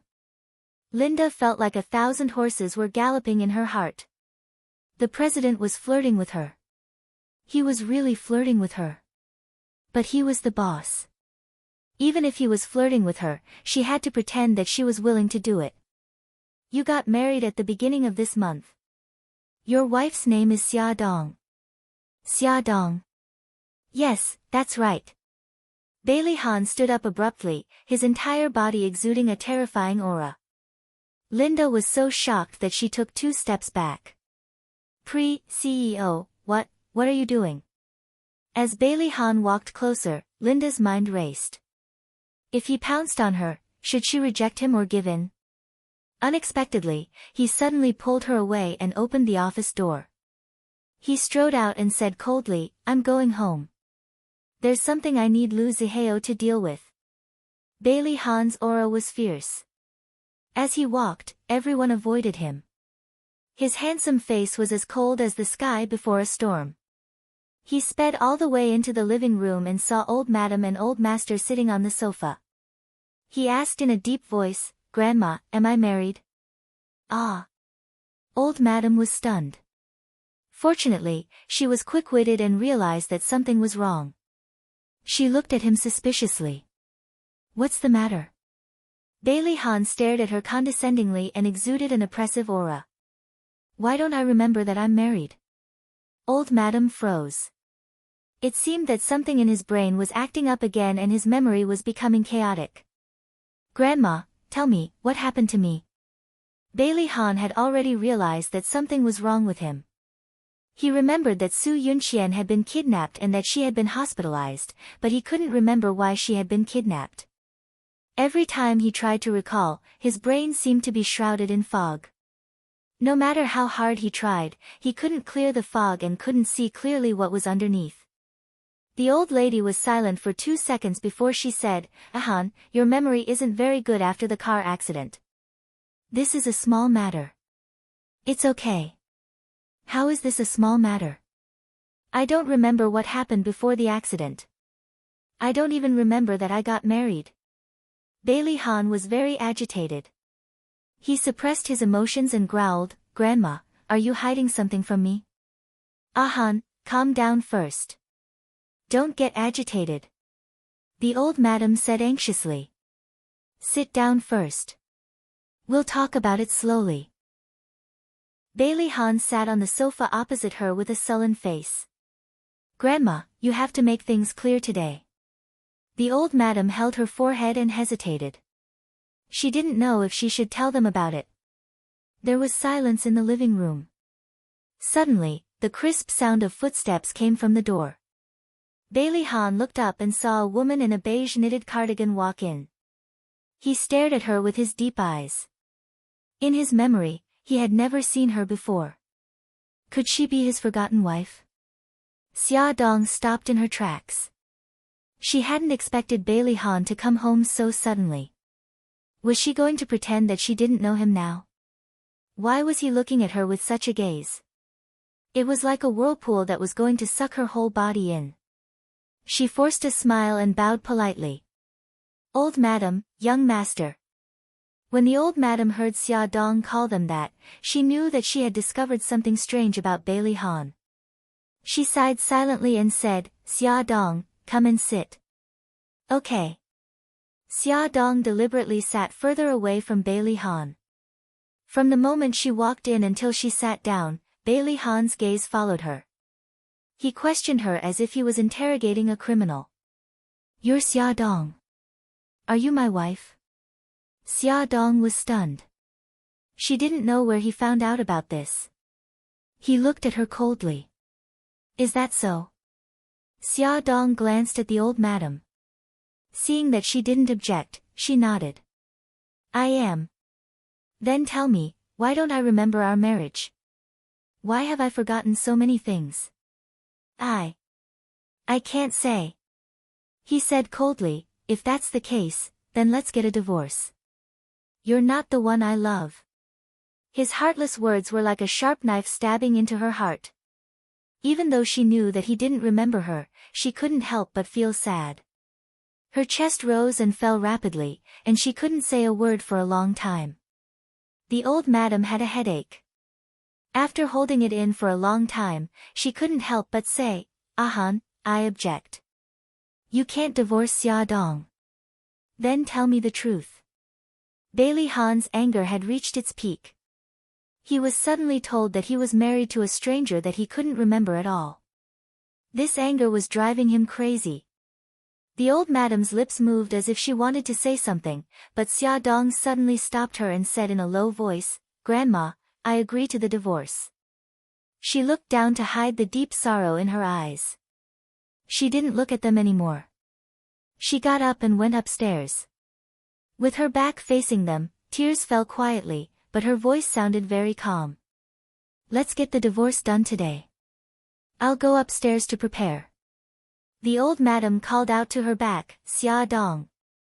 Xia Dong paused in her footsteps. Finally, she lifted her foot and said, Grandma, I'll go upstairs first. The living room returned to dead silence.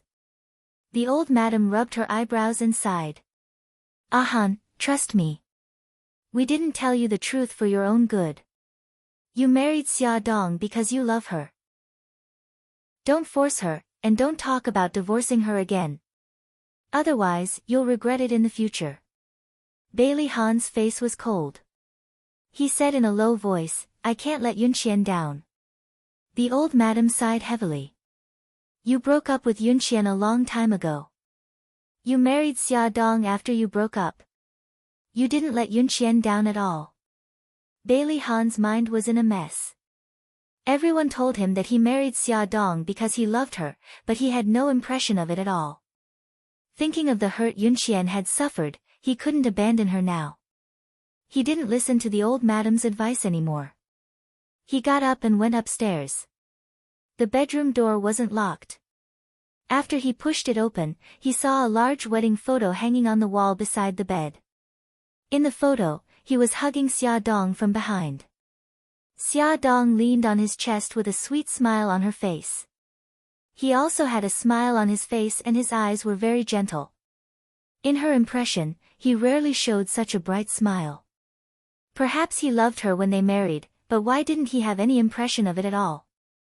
Bailey Han pinched the space between his eyebrows. His heart was filled with irritation. Xia Dong wasn't in the room. He heard the sound of running water from the bathroom. He knocked on the door. The sound of running water became softer. Xia Dong's hoarse voice came through. I'll be out soon. After about a minute, Xia Dong walked out of the bathroom. Her eyes were red. She forced a smile. Wait for me. I'll go get the marriage certificate and the household register. With these things, she could go through the divorce procedures. He pursed his lips and said indifferently, there's also the divorce agreement. She smiled bitterly, you write it. I don't want anything. I just want the custody of the 3 children. There was an explosion in Bailey Han's head. His entire body froze, and his face was ashen. Children. They actually had children. Moreover, it was 3 children. After Xia Dong said it, she realized that something was wrong, but it was too late to change her words. She saw him sitting on the sofa in a daze and hurriedly supported his arm. Ahan, how are you? Are you all right? Bailey Han suddenly grabbed her wrist. The hostility in his body suddenly rose and his eyes were like a bloodthirsty leopard as he stared at her. If you don't tell me the truth, don't even think about getting custody of the 3 children. Must you force me like this? On one hand, it was his safety. On the other hand, it was the custody of the 3 children. Was he forcing her to death? Tell me. He stared at her fiercely. The strength in his hand increased and a sharp pain was transmitted from her wrist to her brain. She endured the pain and her eyes were filled with tears. Ahan, I beg you. Don't force me anymore. I beg you. Her eyes were filled with pain. Her pleading voice gave him a sense of déjà vu. He angrily flung her hand away. Because he used too much strength, she almost fell. Fortunately, she caught the back of the chair in time. She covered her abdomen with one hand as tears rolled down her face. His eyes followed her hand and only then did he notice that her abdomen was slightly bulging. It was a stark contrast to her delicate figure. His eyes narrowed and he asked coldly, "You're pregnant?" Xia Dong bit her lip. Yes. He was silent for a moment before he said coldly, "Abort the child." Xia Dong stared at him in disbelief. Ahan, how can you say such a thing? The baby is more important. He's related to. Her voice stopped abruptly. What's related to? He was relentless. Instead of answering, she asked, "Do you really want me to abort the child?" I have no feelings for you.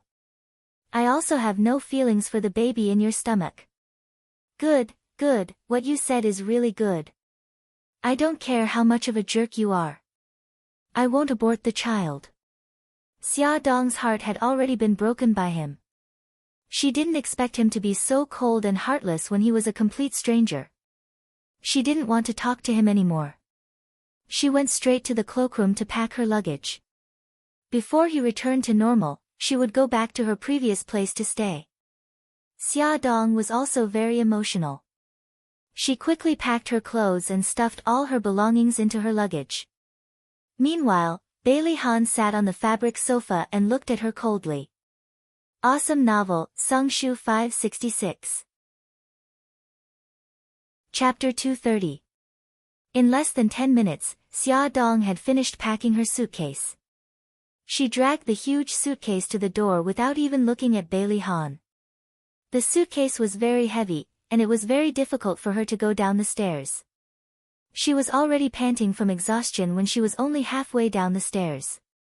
Ever since she became pregnant, she lacked exercise and her physical fitness was not as good as before. Eldest young madam, what are you doing? The butler saw Xia Dong holding the big suitcase and was very anxious. He ran up to her and snatched the suitcase from her hands. How can you hold such a heavy thing? Xia Dong smiled. Butler, I want to stay at my aunt's house for 2 days. I'll have to trouble you to take care of Xiao Bao and the other 2 little guys. The butler was shocked. To put it nicely, she was going back to her mother's house. To put it bluntly, she was running away from home. He did not hear their conversation in the living room just now, so he naturally did not know that Bailey Han's memory was messed up again. He thought that the 2 of them were at loggerheads and hurriedly tried to persuade them. Eldest young madam, husband and wife quarrel at the head of the bed, but make up at the end. Eldest young master has a bad temper, so if he said anything that made you unhappy, please forgive him. Xia Dong smiled bitterly. Butler, I appreciate your kindness, but the matter between us is not that simple. Please tell old madam that I'm going back to my mother's house for 2 days. I'll find time to come back and see the children. She lifted the suitcase, but the old butler held it tightly and said, Eldest young madam, don't be anxious. Why don't you tell old madam not to leave? Xia Dong thought for a moment. If she just left like this, old madam might misunderstand. It was indeed safer to go upstairs and tell her. It was all her fault for being muddle-headed. The butler helped her to take the suitcase to the corridor and said, Eldest young madam, leave the suitcase here first. I'll take it down when you come down. Xia Dong said her thoughts in front of old madam. Grandma, I want to go back to my mother's house for 2 days. The old madam thought for a moment and said, Did Ahan say something? Xia Dong was already very tired and didn't want to explain any more, so she said, He's a little emotional right now. I want to wait for him to calm down.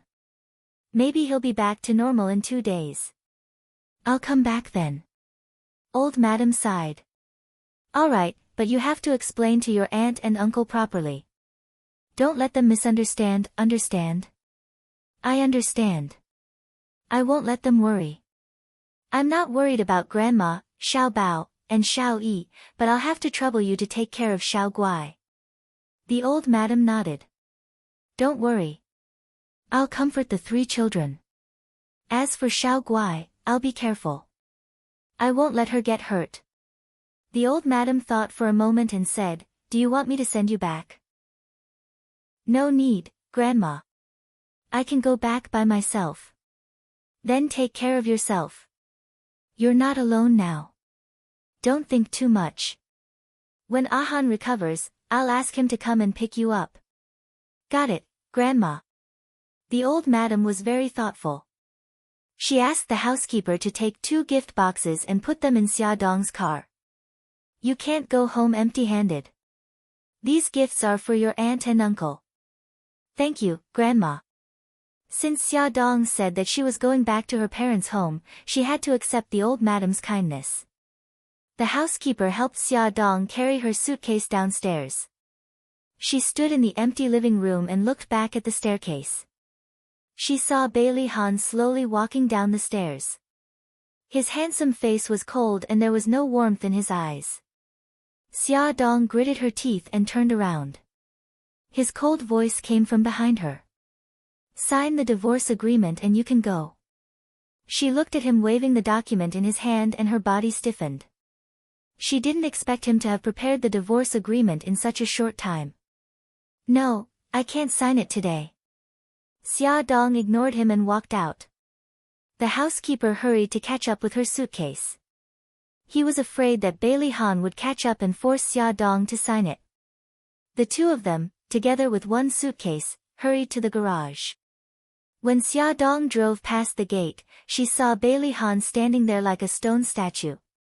He looked at her expressionlessly as she drove further and further away. He didn't say anything to stop her. The white BMW soon disappeared from the manor. Bailey Han's fingers tightened, and he crumpled the divorce agreement into a ball and threw it into the trash can. It didn't matter if she didn't want to sign it. He had a way to make her sign it. Mommy.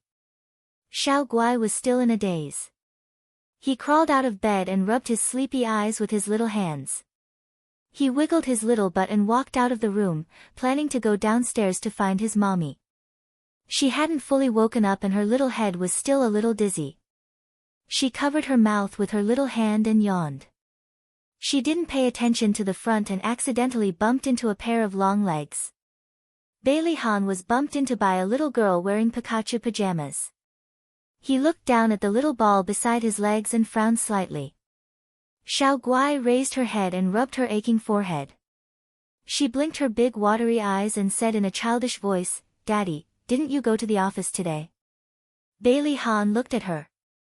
Her cheeks were fair and tender, and her hair was adorably curly, but her hair was a little sparse. She lifted her little face and pouted cutely. Her soft little hands hugged his leg. Daddy, you squatted down. My neck is so tired from looking at you like this. Her soft call of Daddy seemed to have crashed into his heart. He felt a warm current pass through his heart, and it was an indescribable feeling. He actually squatted down obediently and placed his hands on her delicate shoulders. He asked gently, What's your name? Xiao Guai pouted unhappily. Daddy, you're so strange today. I'm Gi Gai. You're Gi Gai. Bailey Han smiled faintly. Do you want me to hug you? The dissatisfaction on Xiao Guai's face immediately disappeared. She smiled and nodded. Okay, I want Daddy to hug me. Bailey Han picked her up. Her soft little body was very light. To Bailey Han, she was like a feather. He frowned. Gi Gai, why are you so light? Did you not eat properly? Xiao Guai hugged his neck with both hands and puffed up her cheeks. No, I eat properly. It's just that I'm always sick. That's why I'm so light. Always sick. Bailey Han looked at her carefully and realized that her face was indeed sickly pale. Her hair was also excessively thin. He couldn't help but feel a faint sense of pity. What illness does Gigai have? Xiao Guai's big eyes blinked. I don't know. But I have to go to the hospital for chemotherapy every few days. The smell of medicine in the hospital is terrible. She fanned her little hand in front of her nose and stuck out her tongue exaggeratedly. She looked extremely cute. Bailey Han's heart sank. Chemotherapy. Only very serious illnesses required chemotherapy. What illness did Gigai have? He suddenly remembered that Xia Dong was very worried about the baby just now. She even said that the baby was very important. It was related to what? Was it about Xiao Guai? His mind was a mess. All the information rushed out and messed up in his mind. There were only a few words. He wanted to straighten it out, but he didn't know where to start. There seemed to be a blurry image flashing past. What was it? Bailey Han tried his best to grab hold of it. He was like a person who had fallen into a fog and suddenly saw a light. He rushed towards the light like the wind. Suddenly, there was a loud bang and his head started to hurt. Daddy, what's wrong? Xiao Guai saw that Bailey Han's expression was not right. He frowned in pain and cried out anxiously, Daddy, where are you feeling unwell? Bailey Han was in so much pain that his vision turned black. However, he knew that he couldn't fall down now. He was still holding Gigai in his arms. He resisted the intense dizziness, bent down, and put Xiao Guai on the ground. Then, he fell down. Daddy, Daddy, sob, someone come, Daddy fainted. Xiao Guai was so scared that she started to cry. She shook Bailey Han's arm and shouted for help. When the servants heard her scream, they hurriedly ran upstairs. When they saw this scene, they were shocked and quickly called the others. Some were busy calling Suzhe, some ran upstairs to report to the old madam and Bai Jinxiu, and some helped Bailey Han up from the ground and sent him back to his room. Old madam hurried downstairs with Bai Jinxiu's help. When she saw Xiao Guai crying, she held Xiao Guai up with heartache and said gently, Gigai, don't cry. Your daddy is fine. He'll get better soon. Xiao Guai's eyes were filled with tears. Great-grandma, is Daddy really okay? Yes, trust me. He'll be fine. Your daddy is just too tired, so he needs to rest. Gigai, be good. Go out and play with Aunt Jing, okay? Xiao Guai was very sensible. Okay, Daddy needs to rest. Gigai won't disturb him. Bailey Jing picked up this sensible Xiao Bao with pity and rubbed her cheek. Gigai, don't cry. Aunt Jing will tell you a story. Suzhe listened to old madam briefly talk about Bailey Han's situation and said, Old madam, Han's situation is getting worse. You have to make a decision as soon as possible. Other than sighing, old madam didn't know what to say. Xia Dong was worried that her aunt and the others would be worried, so she didn't go to their house. Instead, she drove the car to the neighborhood where she used to live. It took her a lot of effort to move her suitcase upstairs. The furniture in the room was all covered with white cloth. After lifting it, there wasn't much dust. She spent more than an hour cleaning the room and another half an hour arranging the clothes in the wardrobe. Then, she drove to the nearby supermarket to shop. In short, she didn't allow herself to be idle. She didn't want to let her imagination run wild when she was idle. She carried 2 big shopping bags upstairs. As soon as she entered the elevator, she ran into her former neighbor, Sister Wang. Sister Wang greeted her warmly. Aya, Xiaoqi, why are you back? Ad, Xinwu 799. Chapter 231. Xia Dong smiled. I came back to take a look at the apartment. Sister Wang glanced at the bags she was carrying. Why did you buy so many things? Xia Dong ran her fingers through her hair. I want to stay here for a couple of days. Did you have a fight with your husband? Xia Dong pursed her lips and did not deny it. There's no overnight feud between husband and wife. Don't run away from home so easily after a fight. It will hurt your relationship as a couple. Sister Wang patted her shoulder and comforted her. You should hurry back. Your husband might be looking for you right now. Xia Dong smiled. Thank you, Sister Wang. I'll remember that. I'm here. I'll get going first. Come down and play when you have time. She walked out of the elevator with the bags and took out the keys from her handbag. When she opened the door, she felt a little upset when she saw the empty room. Xia Dong had prepared a sumptuous dinner, but she had no appetite at all when faced with the table full of dishes. She put down her chopsticks and walked to the window unconsciously, wanting to see that familiar figure. There were cars driving in from the neighborhood downstairs. They were all people returning home after work, but there was no Rolls-Royce. She was about to leave when she saw a Lamborghini drive from the entrance of the neighborhood to the building downstairs. No one in the neighborhood owned such a flashy car. It was Bailey Yun. Her guess was right. 2 minutes later, a handsome figure stepped out of the car. His handsome appearance, elegant temperament, and luxurious and elegant outfit immediately attracted everyone's attention. He was like a celebrity who was the center of attention as he walked calmly into the building Xia Dong lived in. A few minutes later, Xia Dong looked at Bailey Yun who was standing at the door. She smiled and asked, "Why are you here?" Bailey Yun's beautiful foxy eyes twitched slightly. He said calmly, "Aren't you going to invite me in?" "Please come in." Xia Dong invited him in. Bailey Yun put his hands in his pockets and glanced around the dining room. "You haven't eaten yet?" "I was just about to eat." "Have you eaten?" Xia Dong poured him a glass of water. "Not yet. If you don't mind, I want to eat with you."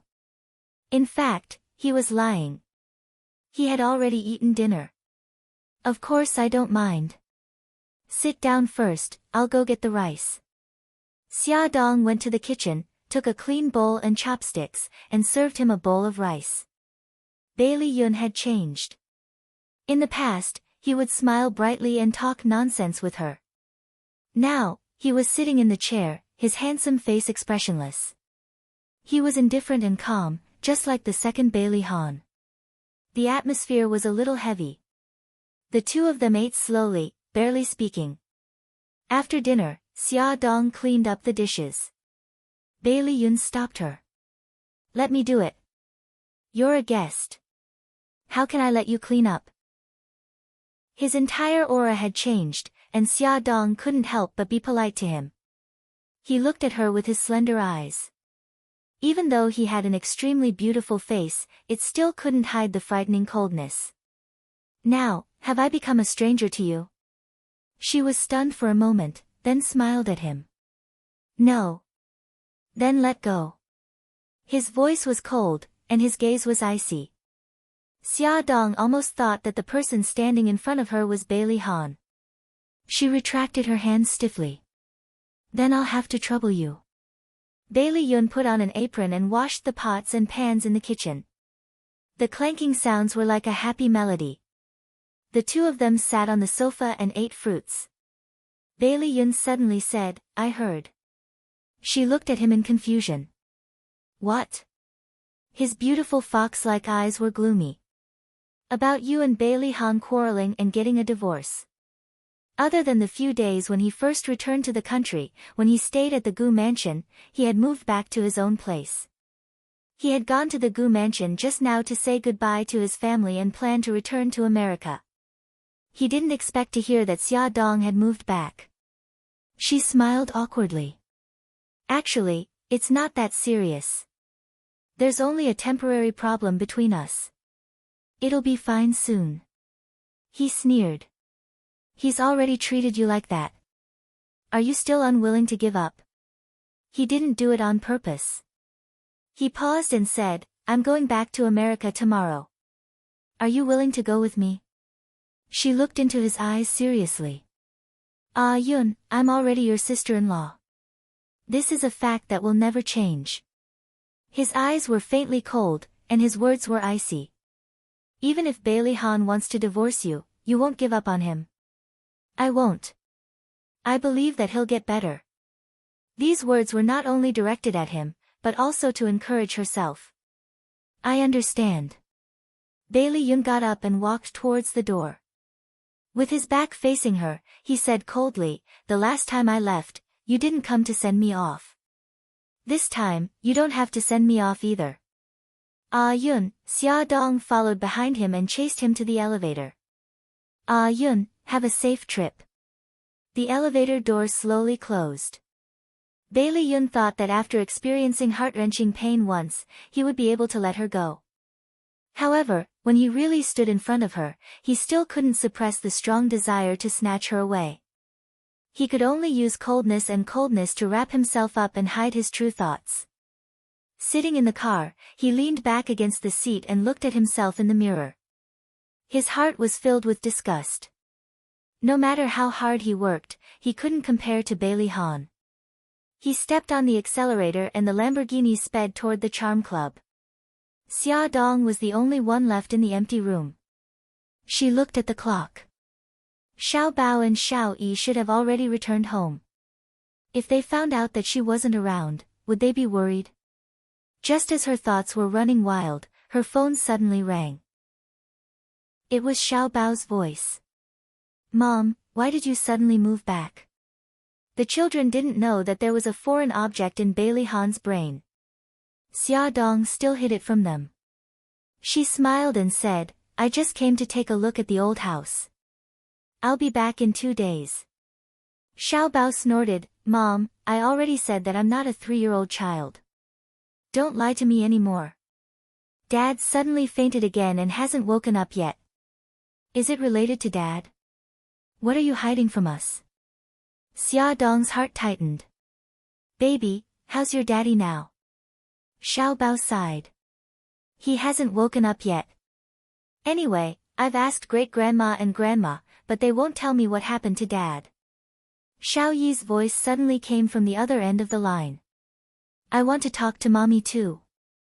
Xiao Bao said unhappily, I haven't finished speaking. Wait a moment.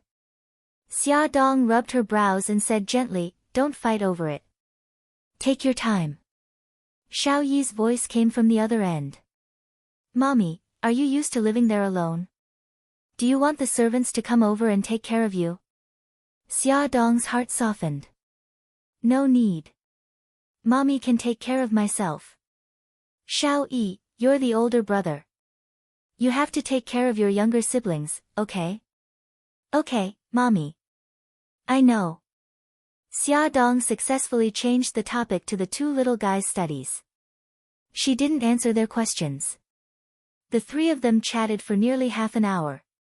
She urged them to go to bed early before they reluctantly hung up the phone. Lying in bed, she couldn't fall asleep for a long time. Her mind kept thinking about Bailey Han. He fainted again. Did that mean his condition had worsened? She finally fell asleep after midnight. Just as she fell asleep, she was woken up by the ringtone of her phone. It was Bailey Han. She quickly answered the call. She heard 2 words. Open the door. She opened the door in her pajamas. Bailey Han stood in front of her with a dark face. The hair on his forehead was wet with sweat. He was wearing a white shirt and his suit jacket was draped over his arm. His chest rose and fell rapidly as he panted heavily. He seemed to be in a hurry. He looked at her with a dark face and stared at her coldly. The trace of anticipation in her heart disappeared. She twisted her fingers together and smiled self-deprecatingly. Are you here to ask me to sign the divorce agreement? Actually, you don't have to come in the middle of the night. I won't run away. Before she could finish speaking, he suddenly pulled her into his arms. He buried his head in her neck. Why did you leave? Xia Dong didn't dare to raise her head or speak. She was afraid that she was still dreaming. She only hugged his waist tightly and felt his strong heartbeat. He cupped her face and stared into her eyes. He looked emotional. I woke up and suddenly realized that you were gone. I was about to go crazy. How could you leave me alone? Xia Dong's nose twitched and tears almost fell. She tried her best to hold them back. I'm sorry. I just wanted to come back and take a look. I was about to go crazy. He pulled her into his arms again. Tell me, what happened? What do you mean by the divorce agreement you mentioned just now? She bit her lip and tried to calm herself down. She patted his back with her right hand. Hubby, your clothes are wet with sweat. Come in first and we can talk slowly. Bailey Han went to the bathroom to take a shower. Xia Dong looked for a long time but couldn't find any suitable clothes for him. She could only hang the bath towel on the bathroom door handle. Hubby, I don't have any clothes for you. You can use the bath towel first. I'll go to the supermarket in the neighborhood to buy some clothes for you. No need. Bailey Han's deep voice came from the bathroom. It's not safe at this time of the night. Xia Dong scratched her head. It's very close. It's okay. She didn't wait for his reply. She changed her shoes, took her wallet and keys, and hurried downstairs. When Bailey Han came out of the bathroom, she was already gone. He was worried about her.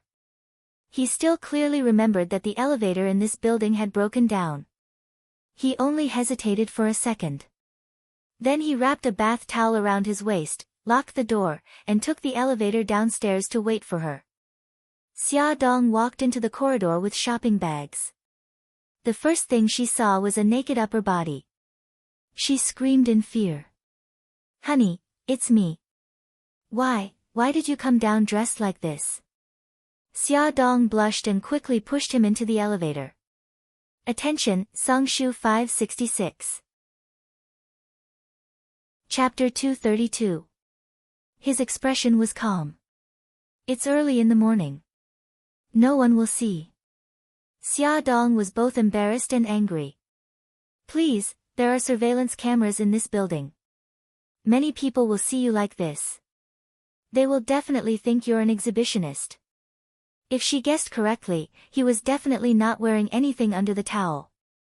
Because he was a clean freak, he would rather die than wear the underwear that he had just changed out of. They won't dare to say anything, Bailey Han said indifferently, as if he was not the perverted exhibitionist in the surveillance cameras. Xia Dong held her forehead with one hand. She did not want to make any more comments. How can my face be more important than your safety? He turned to look at her.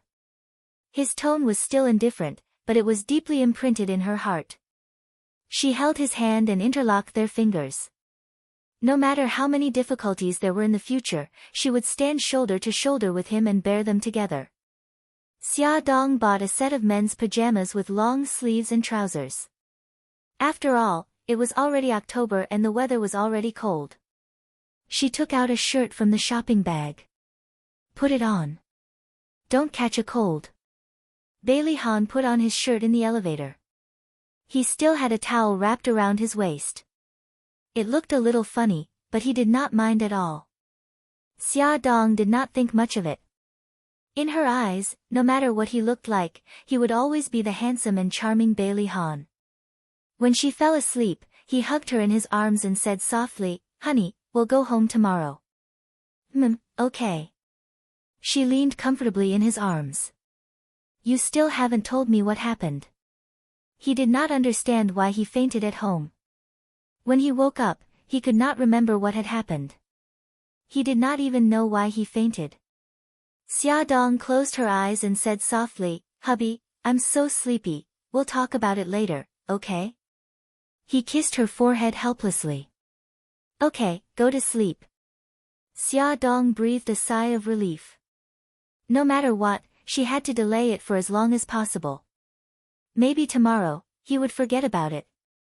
However, Bailey Han was very persistent and didn't forget about it at all. During breakfast, he asked again. Xia Dong evaded his question. Han, did you tell your family that you came out last night? They must be very anxious. The butler saw me when I went out. Bailey Han wiped her lips with a tissue. Don't change the subject, honey. Just answer my question. Xia Dong laughed dryly and said half-truthfully, actually, it's nothing much. Didn't you get into a car accident before? I heard from the doctor that it's just a little, really just a little, sequela. You will occasionally have headaches, and when the headaches are severe, you may faint. When you wake up, you will forget what happened that day. He looked at her suspiciously. Is that really all? She hurriedly promised, really, I'm not lying to you. His eyes narrowed. Then what about the divorce agreement? Xia Dong stared at him innocently. You really don't remember? You were the one who suggested it. If I remembered, why would I ask you? Bailey Han pinched his forehead. Because of Su Yunqian, we quarreled yesterday. In a fit of anger, you said you wanted a divorce and even prepared the divorce agreement. I brought it up to calm you down. Why did we quarrel? Bailey Han had no recollection of what she said. Did I really ask for a divorce? Because I wasn't happy that you went to visit Su Yunqian. In order to hide the truth, Xia Dong took the blame for the quarrel and lied as if it was true. You felt guilty towards her, so you went to visit her often. I was worried that you would fall in love with her again. You were very angry at that time, so you asked for a divorce. No, that's impossible. No matter how angry I was, I couldn't have asked for a divorce. Bailey Han couldn't believe that he would say such a thing. But you said it. You also said that I couldn't take the 3 children away. She thought of the grievances she had suffered yesterday and didn't need to pretend at all. Tears welled up in her eyes. Seeing her sad tears, Bailey Han immediately panicked. He couldn't care less about the loopholes in her words. He walked to her side and hugged her. I'm sorry, wifey. I really don't remember. Forgive me for saying such disgraceful things. She looked up at him with teary eyes. You're not getting a divorce? He looked annoyed. Don't talk about divorce again. I'm about to die from regret. How could I be so foolish to say such things? Her eyes were brimming with tears and her expression was extremely pitiful. You really didn't do it on purpose? I swear, I definitely didn't do it on purpose. A certain someone hadn't realized that his attention had been diverted again. Who asked him to feel sorry for his wife? She said aggrievedly, all right then, I forgive you. If you talk about divorce again, I'll run away from home again.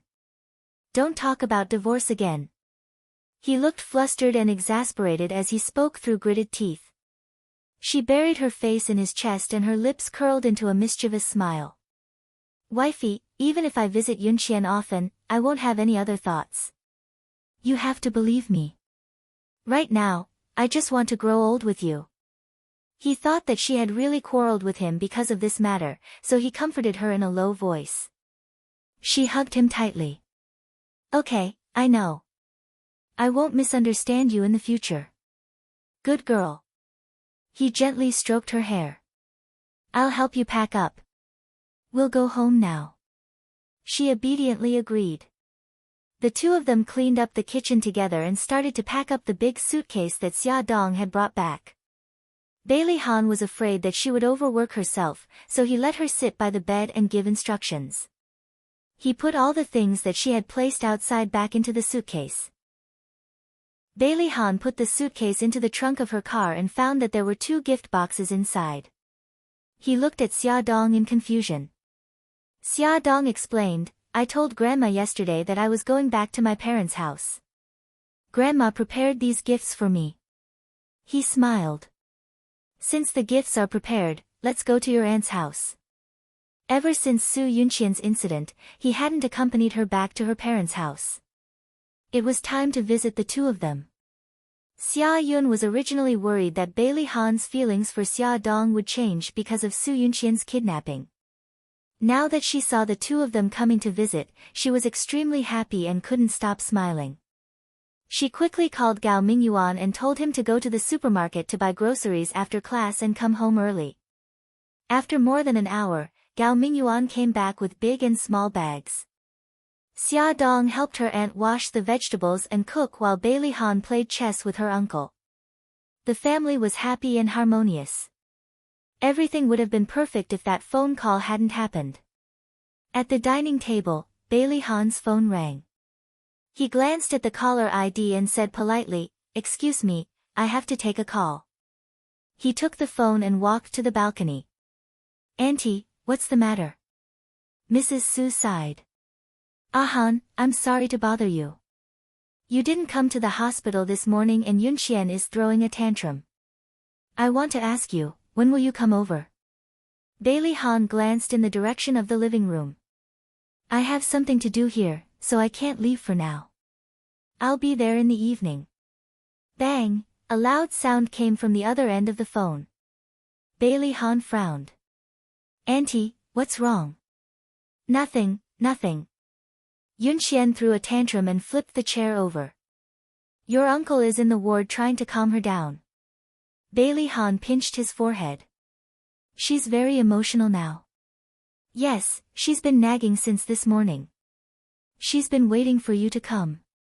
She said that she wants you to take her to see the sunrise. After that, she cried and threw a tantrum. Now she refuses to eat. Sigh, she hasn't eaten since this morning. This child is really worrying me to death." Bailey Han tightened his grip on the phone and said in a deep voice, "Auntie, don't worry. I'll be at the hospital in about an hour." Mrs. Su choked. Han, thank you so much." Bailey Han looked at the kind Xia Yun couple and Xia Dong, who was smiling brightly. He didn't know what to say. After dinner, Xia Dong helped her aunt clean up the dishes. He and his uncle sat on the sofa and chatted. During this time, he raised his hand to look at his watch. Gao Mingyuan smiled and said, Han, do you have something to do? If you do, hurry up and do it." Xia Yun's voice came from the kitchen. "Yes, Han, it's good enough that Xia is with us. Go do your thing first." Bailey Han smiled apologetically. "My friend has some problems and wants me to go over and help her deal with it." "Then hurry up and go." Gao Mingyuan urged him. "Don't let her wait for too long." "Okay, uncle, auntie, I'll go first. Honey, stay here and chat with them. I'll come and pick you up in the evening." Bailey Han put on his coat. Xia nodded and pushed Xia Dong's arm. "Xia Dong, go and see Han off." Xia Dong wiped her hands and followed Bailey Han out. When they reached the elevator, Bailey Han held her hand and said, "Honey, I'm going to the hospital. There's something wrong with Yunxian. You stay here and wait for me to pick you up." Xia Dong helped him adjust his collar and said, "Okay, I'll wait for you. Be careful on the road." His eyes were full of smiles as he lowered his head and kissed her lips. When Bailey Han arrived at the hospital, the situation was very bad. Su Yunxian blocked the door of the ward and shouted that no one was allowed to enter. She also didn't allow the nurses to clean up the room. Su Bolin and his wife tried their best to persuade her, but she refused to listen. She locked the door and hid inside alone. Seeing Bailey Han coming over, Su Bolin and his wife looked as if they had seen their savior. They said, Han, please persuade Yunxian." Bailey Han knocked on the door. "Yunxian, it's me. I'm here. Open the door and let me in." Su Yunxian's voice was a little hoarse. "Who are you?" "I'm Bailey Han." She shouted hysterically, "I don't believe it. You're not Han. You must be lying to me." Bailey Han said patiently, "I'm not lying to you. If you don't believe me, open the door and take a look." Ad, Xinwu 799. Chapter 233. Su Yunxian didn't believe him and asked, "What if you're lying to me?" Bailey Han said in a low voice, "If I'm lying to you, then close the door and don't let anyone in." She frowned and thought for a while. Then she said, "Okay, I'm going to open the door. Stand back." Bailey Han took a few steps back, and Su Bolin and his wife also took a few steps back. The door opened with a click. Su Yunxian stood at the door with her hair disheveled. The room was in a mess. The food was spilled all over the floor, the chair was overturned, and the quilt on the bed was thrown to the ground. She looked at Bailey Han seriously and suddenly grinned. "You're really Ah Han?" Bailey Han nodded. "See, I didn't lie to you." She pouted. "Why didn't you come to see me in the morning?" Bailey Han pursed his lips and said, "I'm sick." Su Yunxian approached him and put her hand on his forehead. She asked worriedly, "Do you have a fever? Are you better now?" He pulled her hand down and led her into the room. "I'm better now. The room is very messy. Get someone to clean it up." "Okay." Gi Gai followed behind him and sat on the sofa. The nurse hurried in to clean up. Su Yunxian had spilled a meal, so Su Bolin asked someone to buy a new one. It happened to be delivered. He put the food on the coffee table. "Yunxian, you haven't eaten yet. Eat something first." "Han, I want you to feed me." Su Yunxian stuffed the chopsticks into Bailey Han's hand and smiled like an innocent child. Bailey Han held the chopsticks stiffly. Mrs. Su hurriedly said, "Yunxian, you're an adult. You have to eat by yourself. You can't let others feed you anymore." Su Yunxian burst into tears. "But I just want Han to feed me. Otherwise, I won't eat." Mrs. Su had a headache. Su Bolin sighed. "Ah Han, Yunxian is like a child now. Just treat her like Xiaojing." Father Su was right. He should just treat her like a child. Bailey Han took a tissue and wiped the tears off Su Yunxian's face. He said softly, "Don't cry.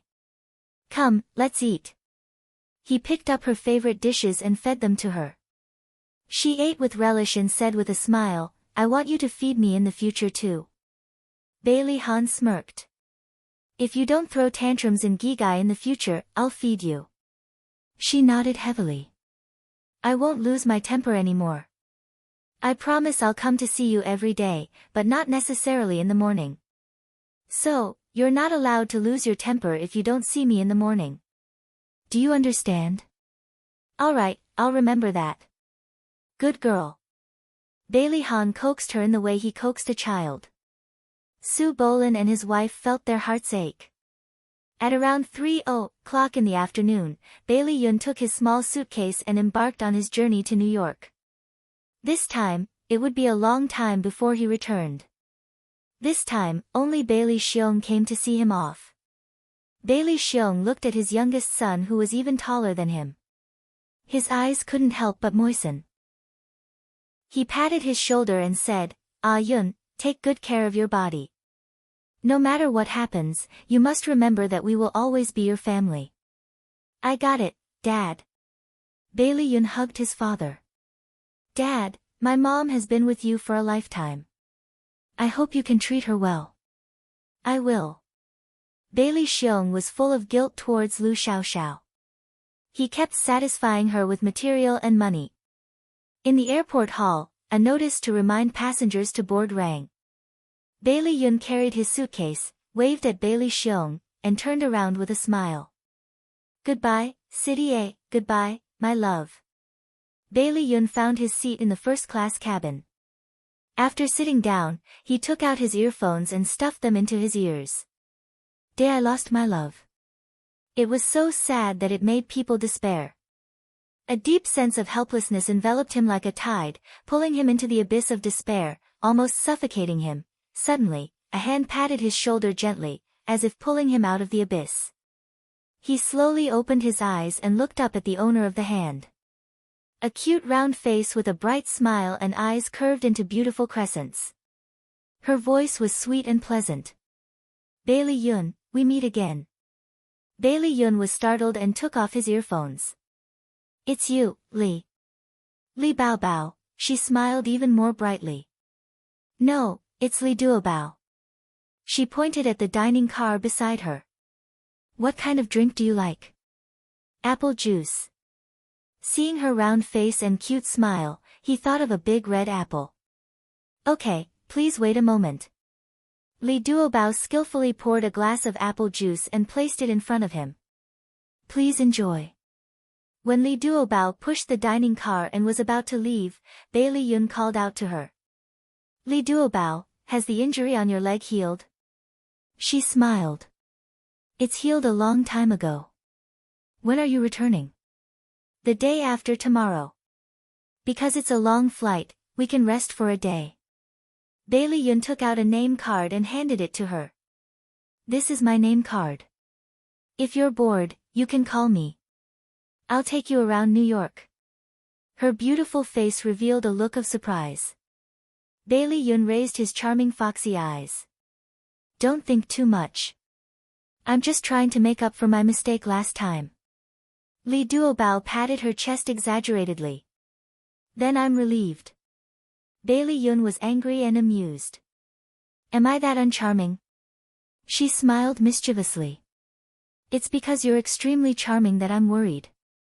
I'm afraid that I'll be charmed by you. Bailey Yun's eyes lit up. Just as he was about to say something, a guest in front called the stewardess. Li Duobao smiled embarrassedly. I have to work. Go ahead.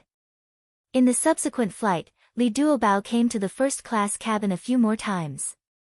However, because they were busy, they didn't talk anymore. When the plane arrived at its destination, Li Duobao stood at the exit and bowed to the passengers. Bailey Yun deliberately walked at the back. When he passed by her, he said, Li Duobao, I've always wanted to ask you. Have you ever hated that senior who lied to you? Li Duobao was stunned for a moment before he realized what he was talking about.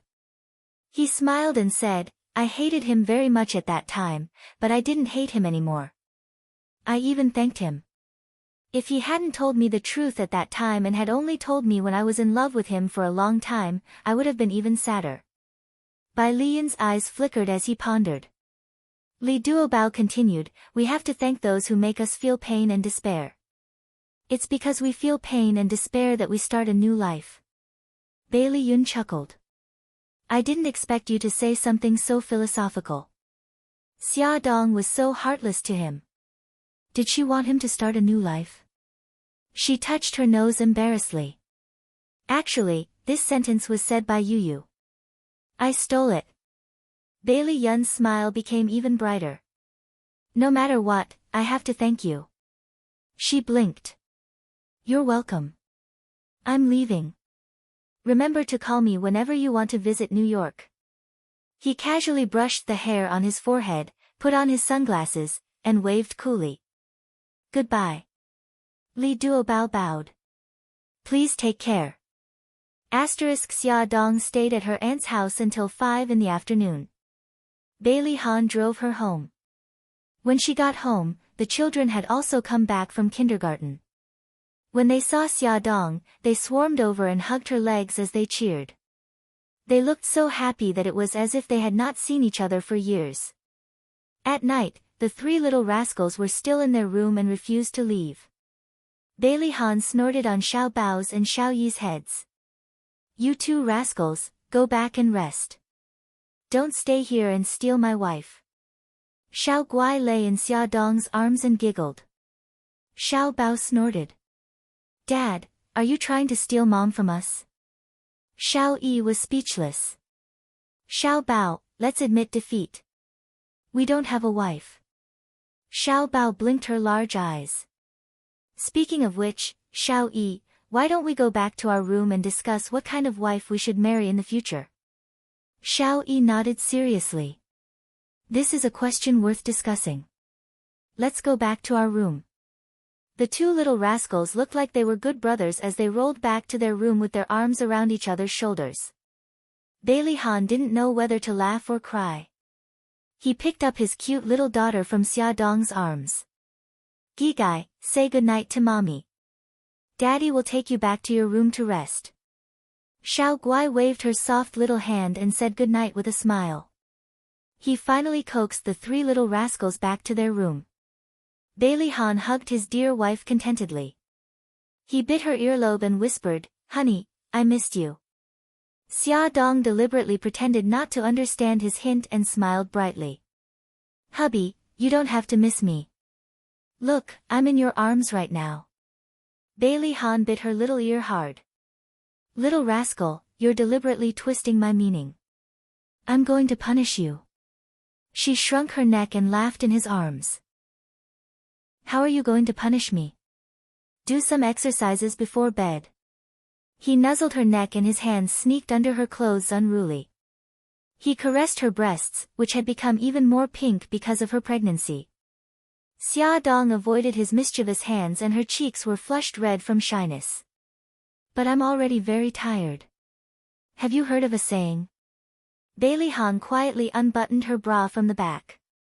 His palms landed on the two soft areas and gently squeezed them.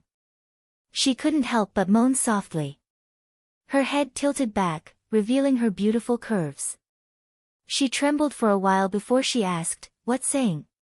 He didn't stop and skillfully kneaded her breasts. He buried his head in her neck and chuckled.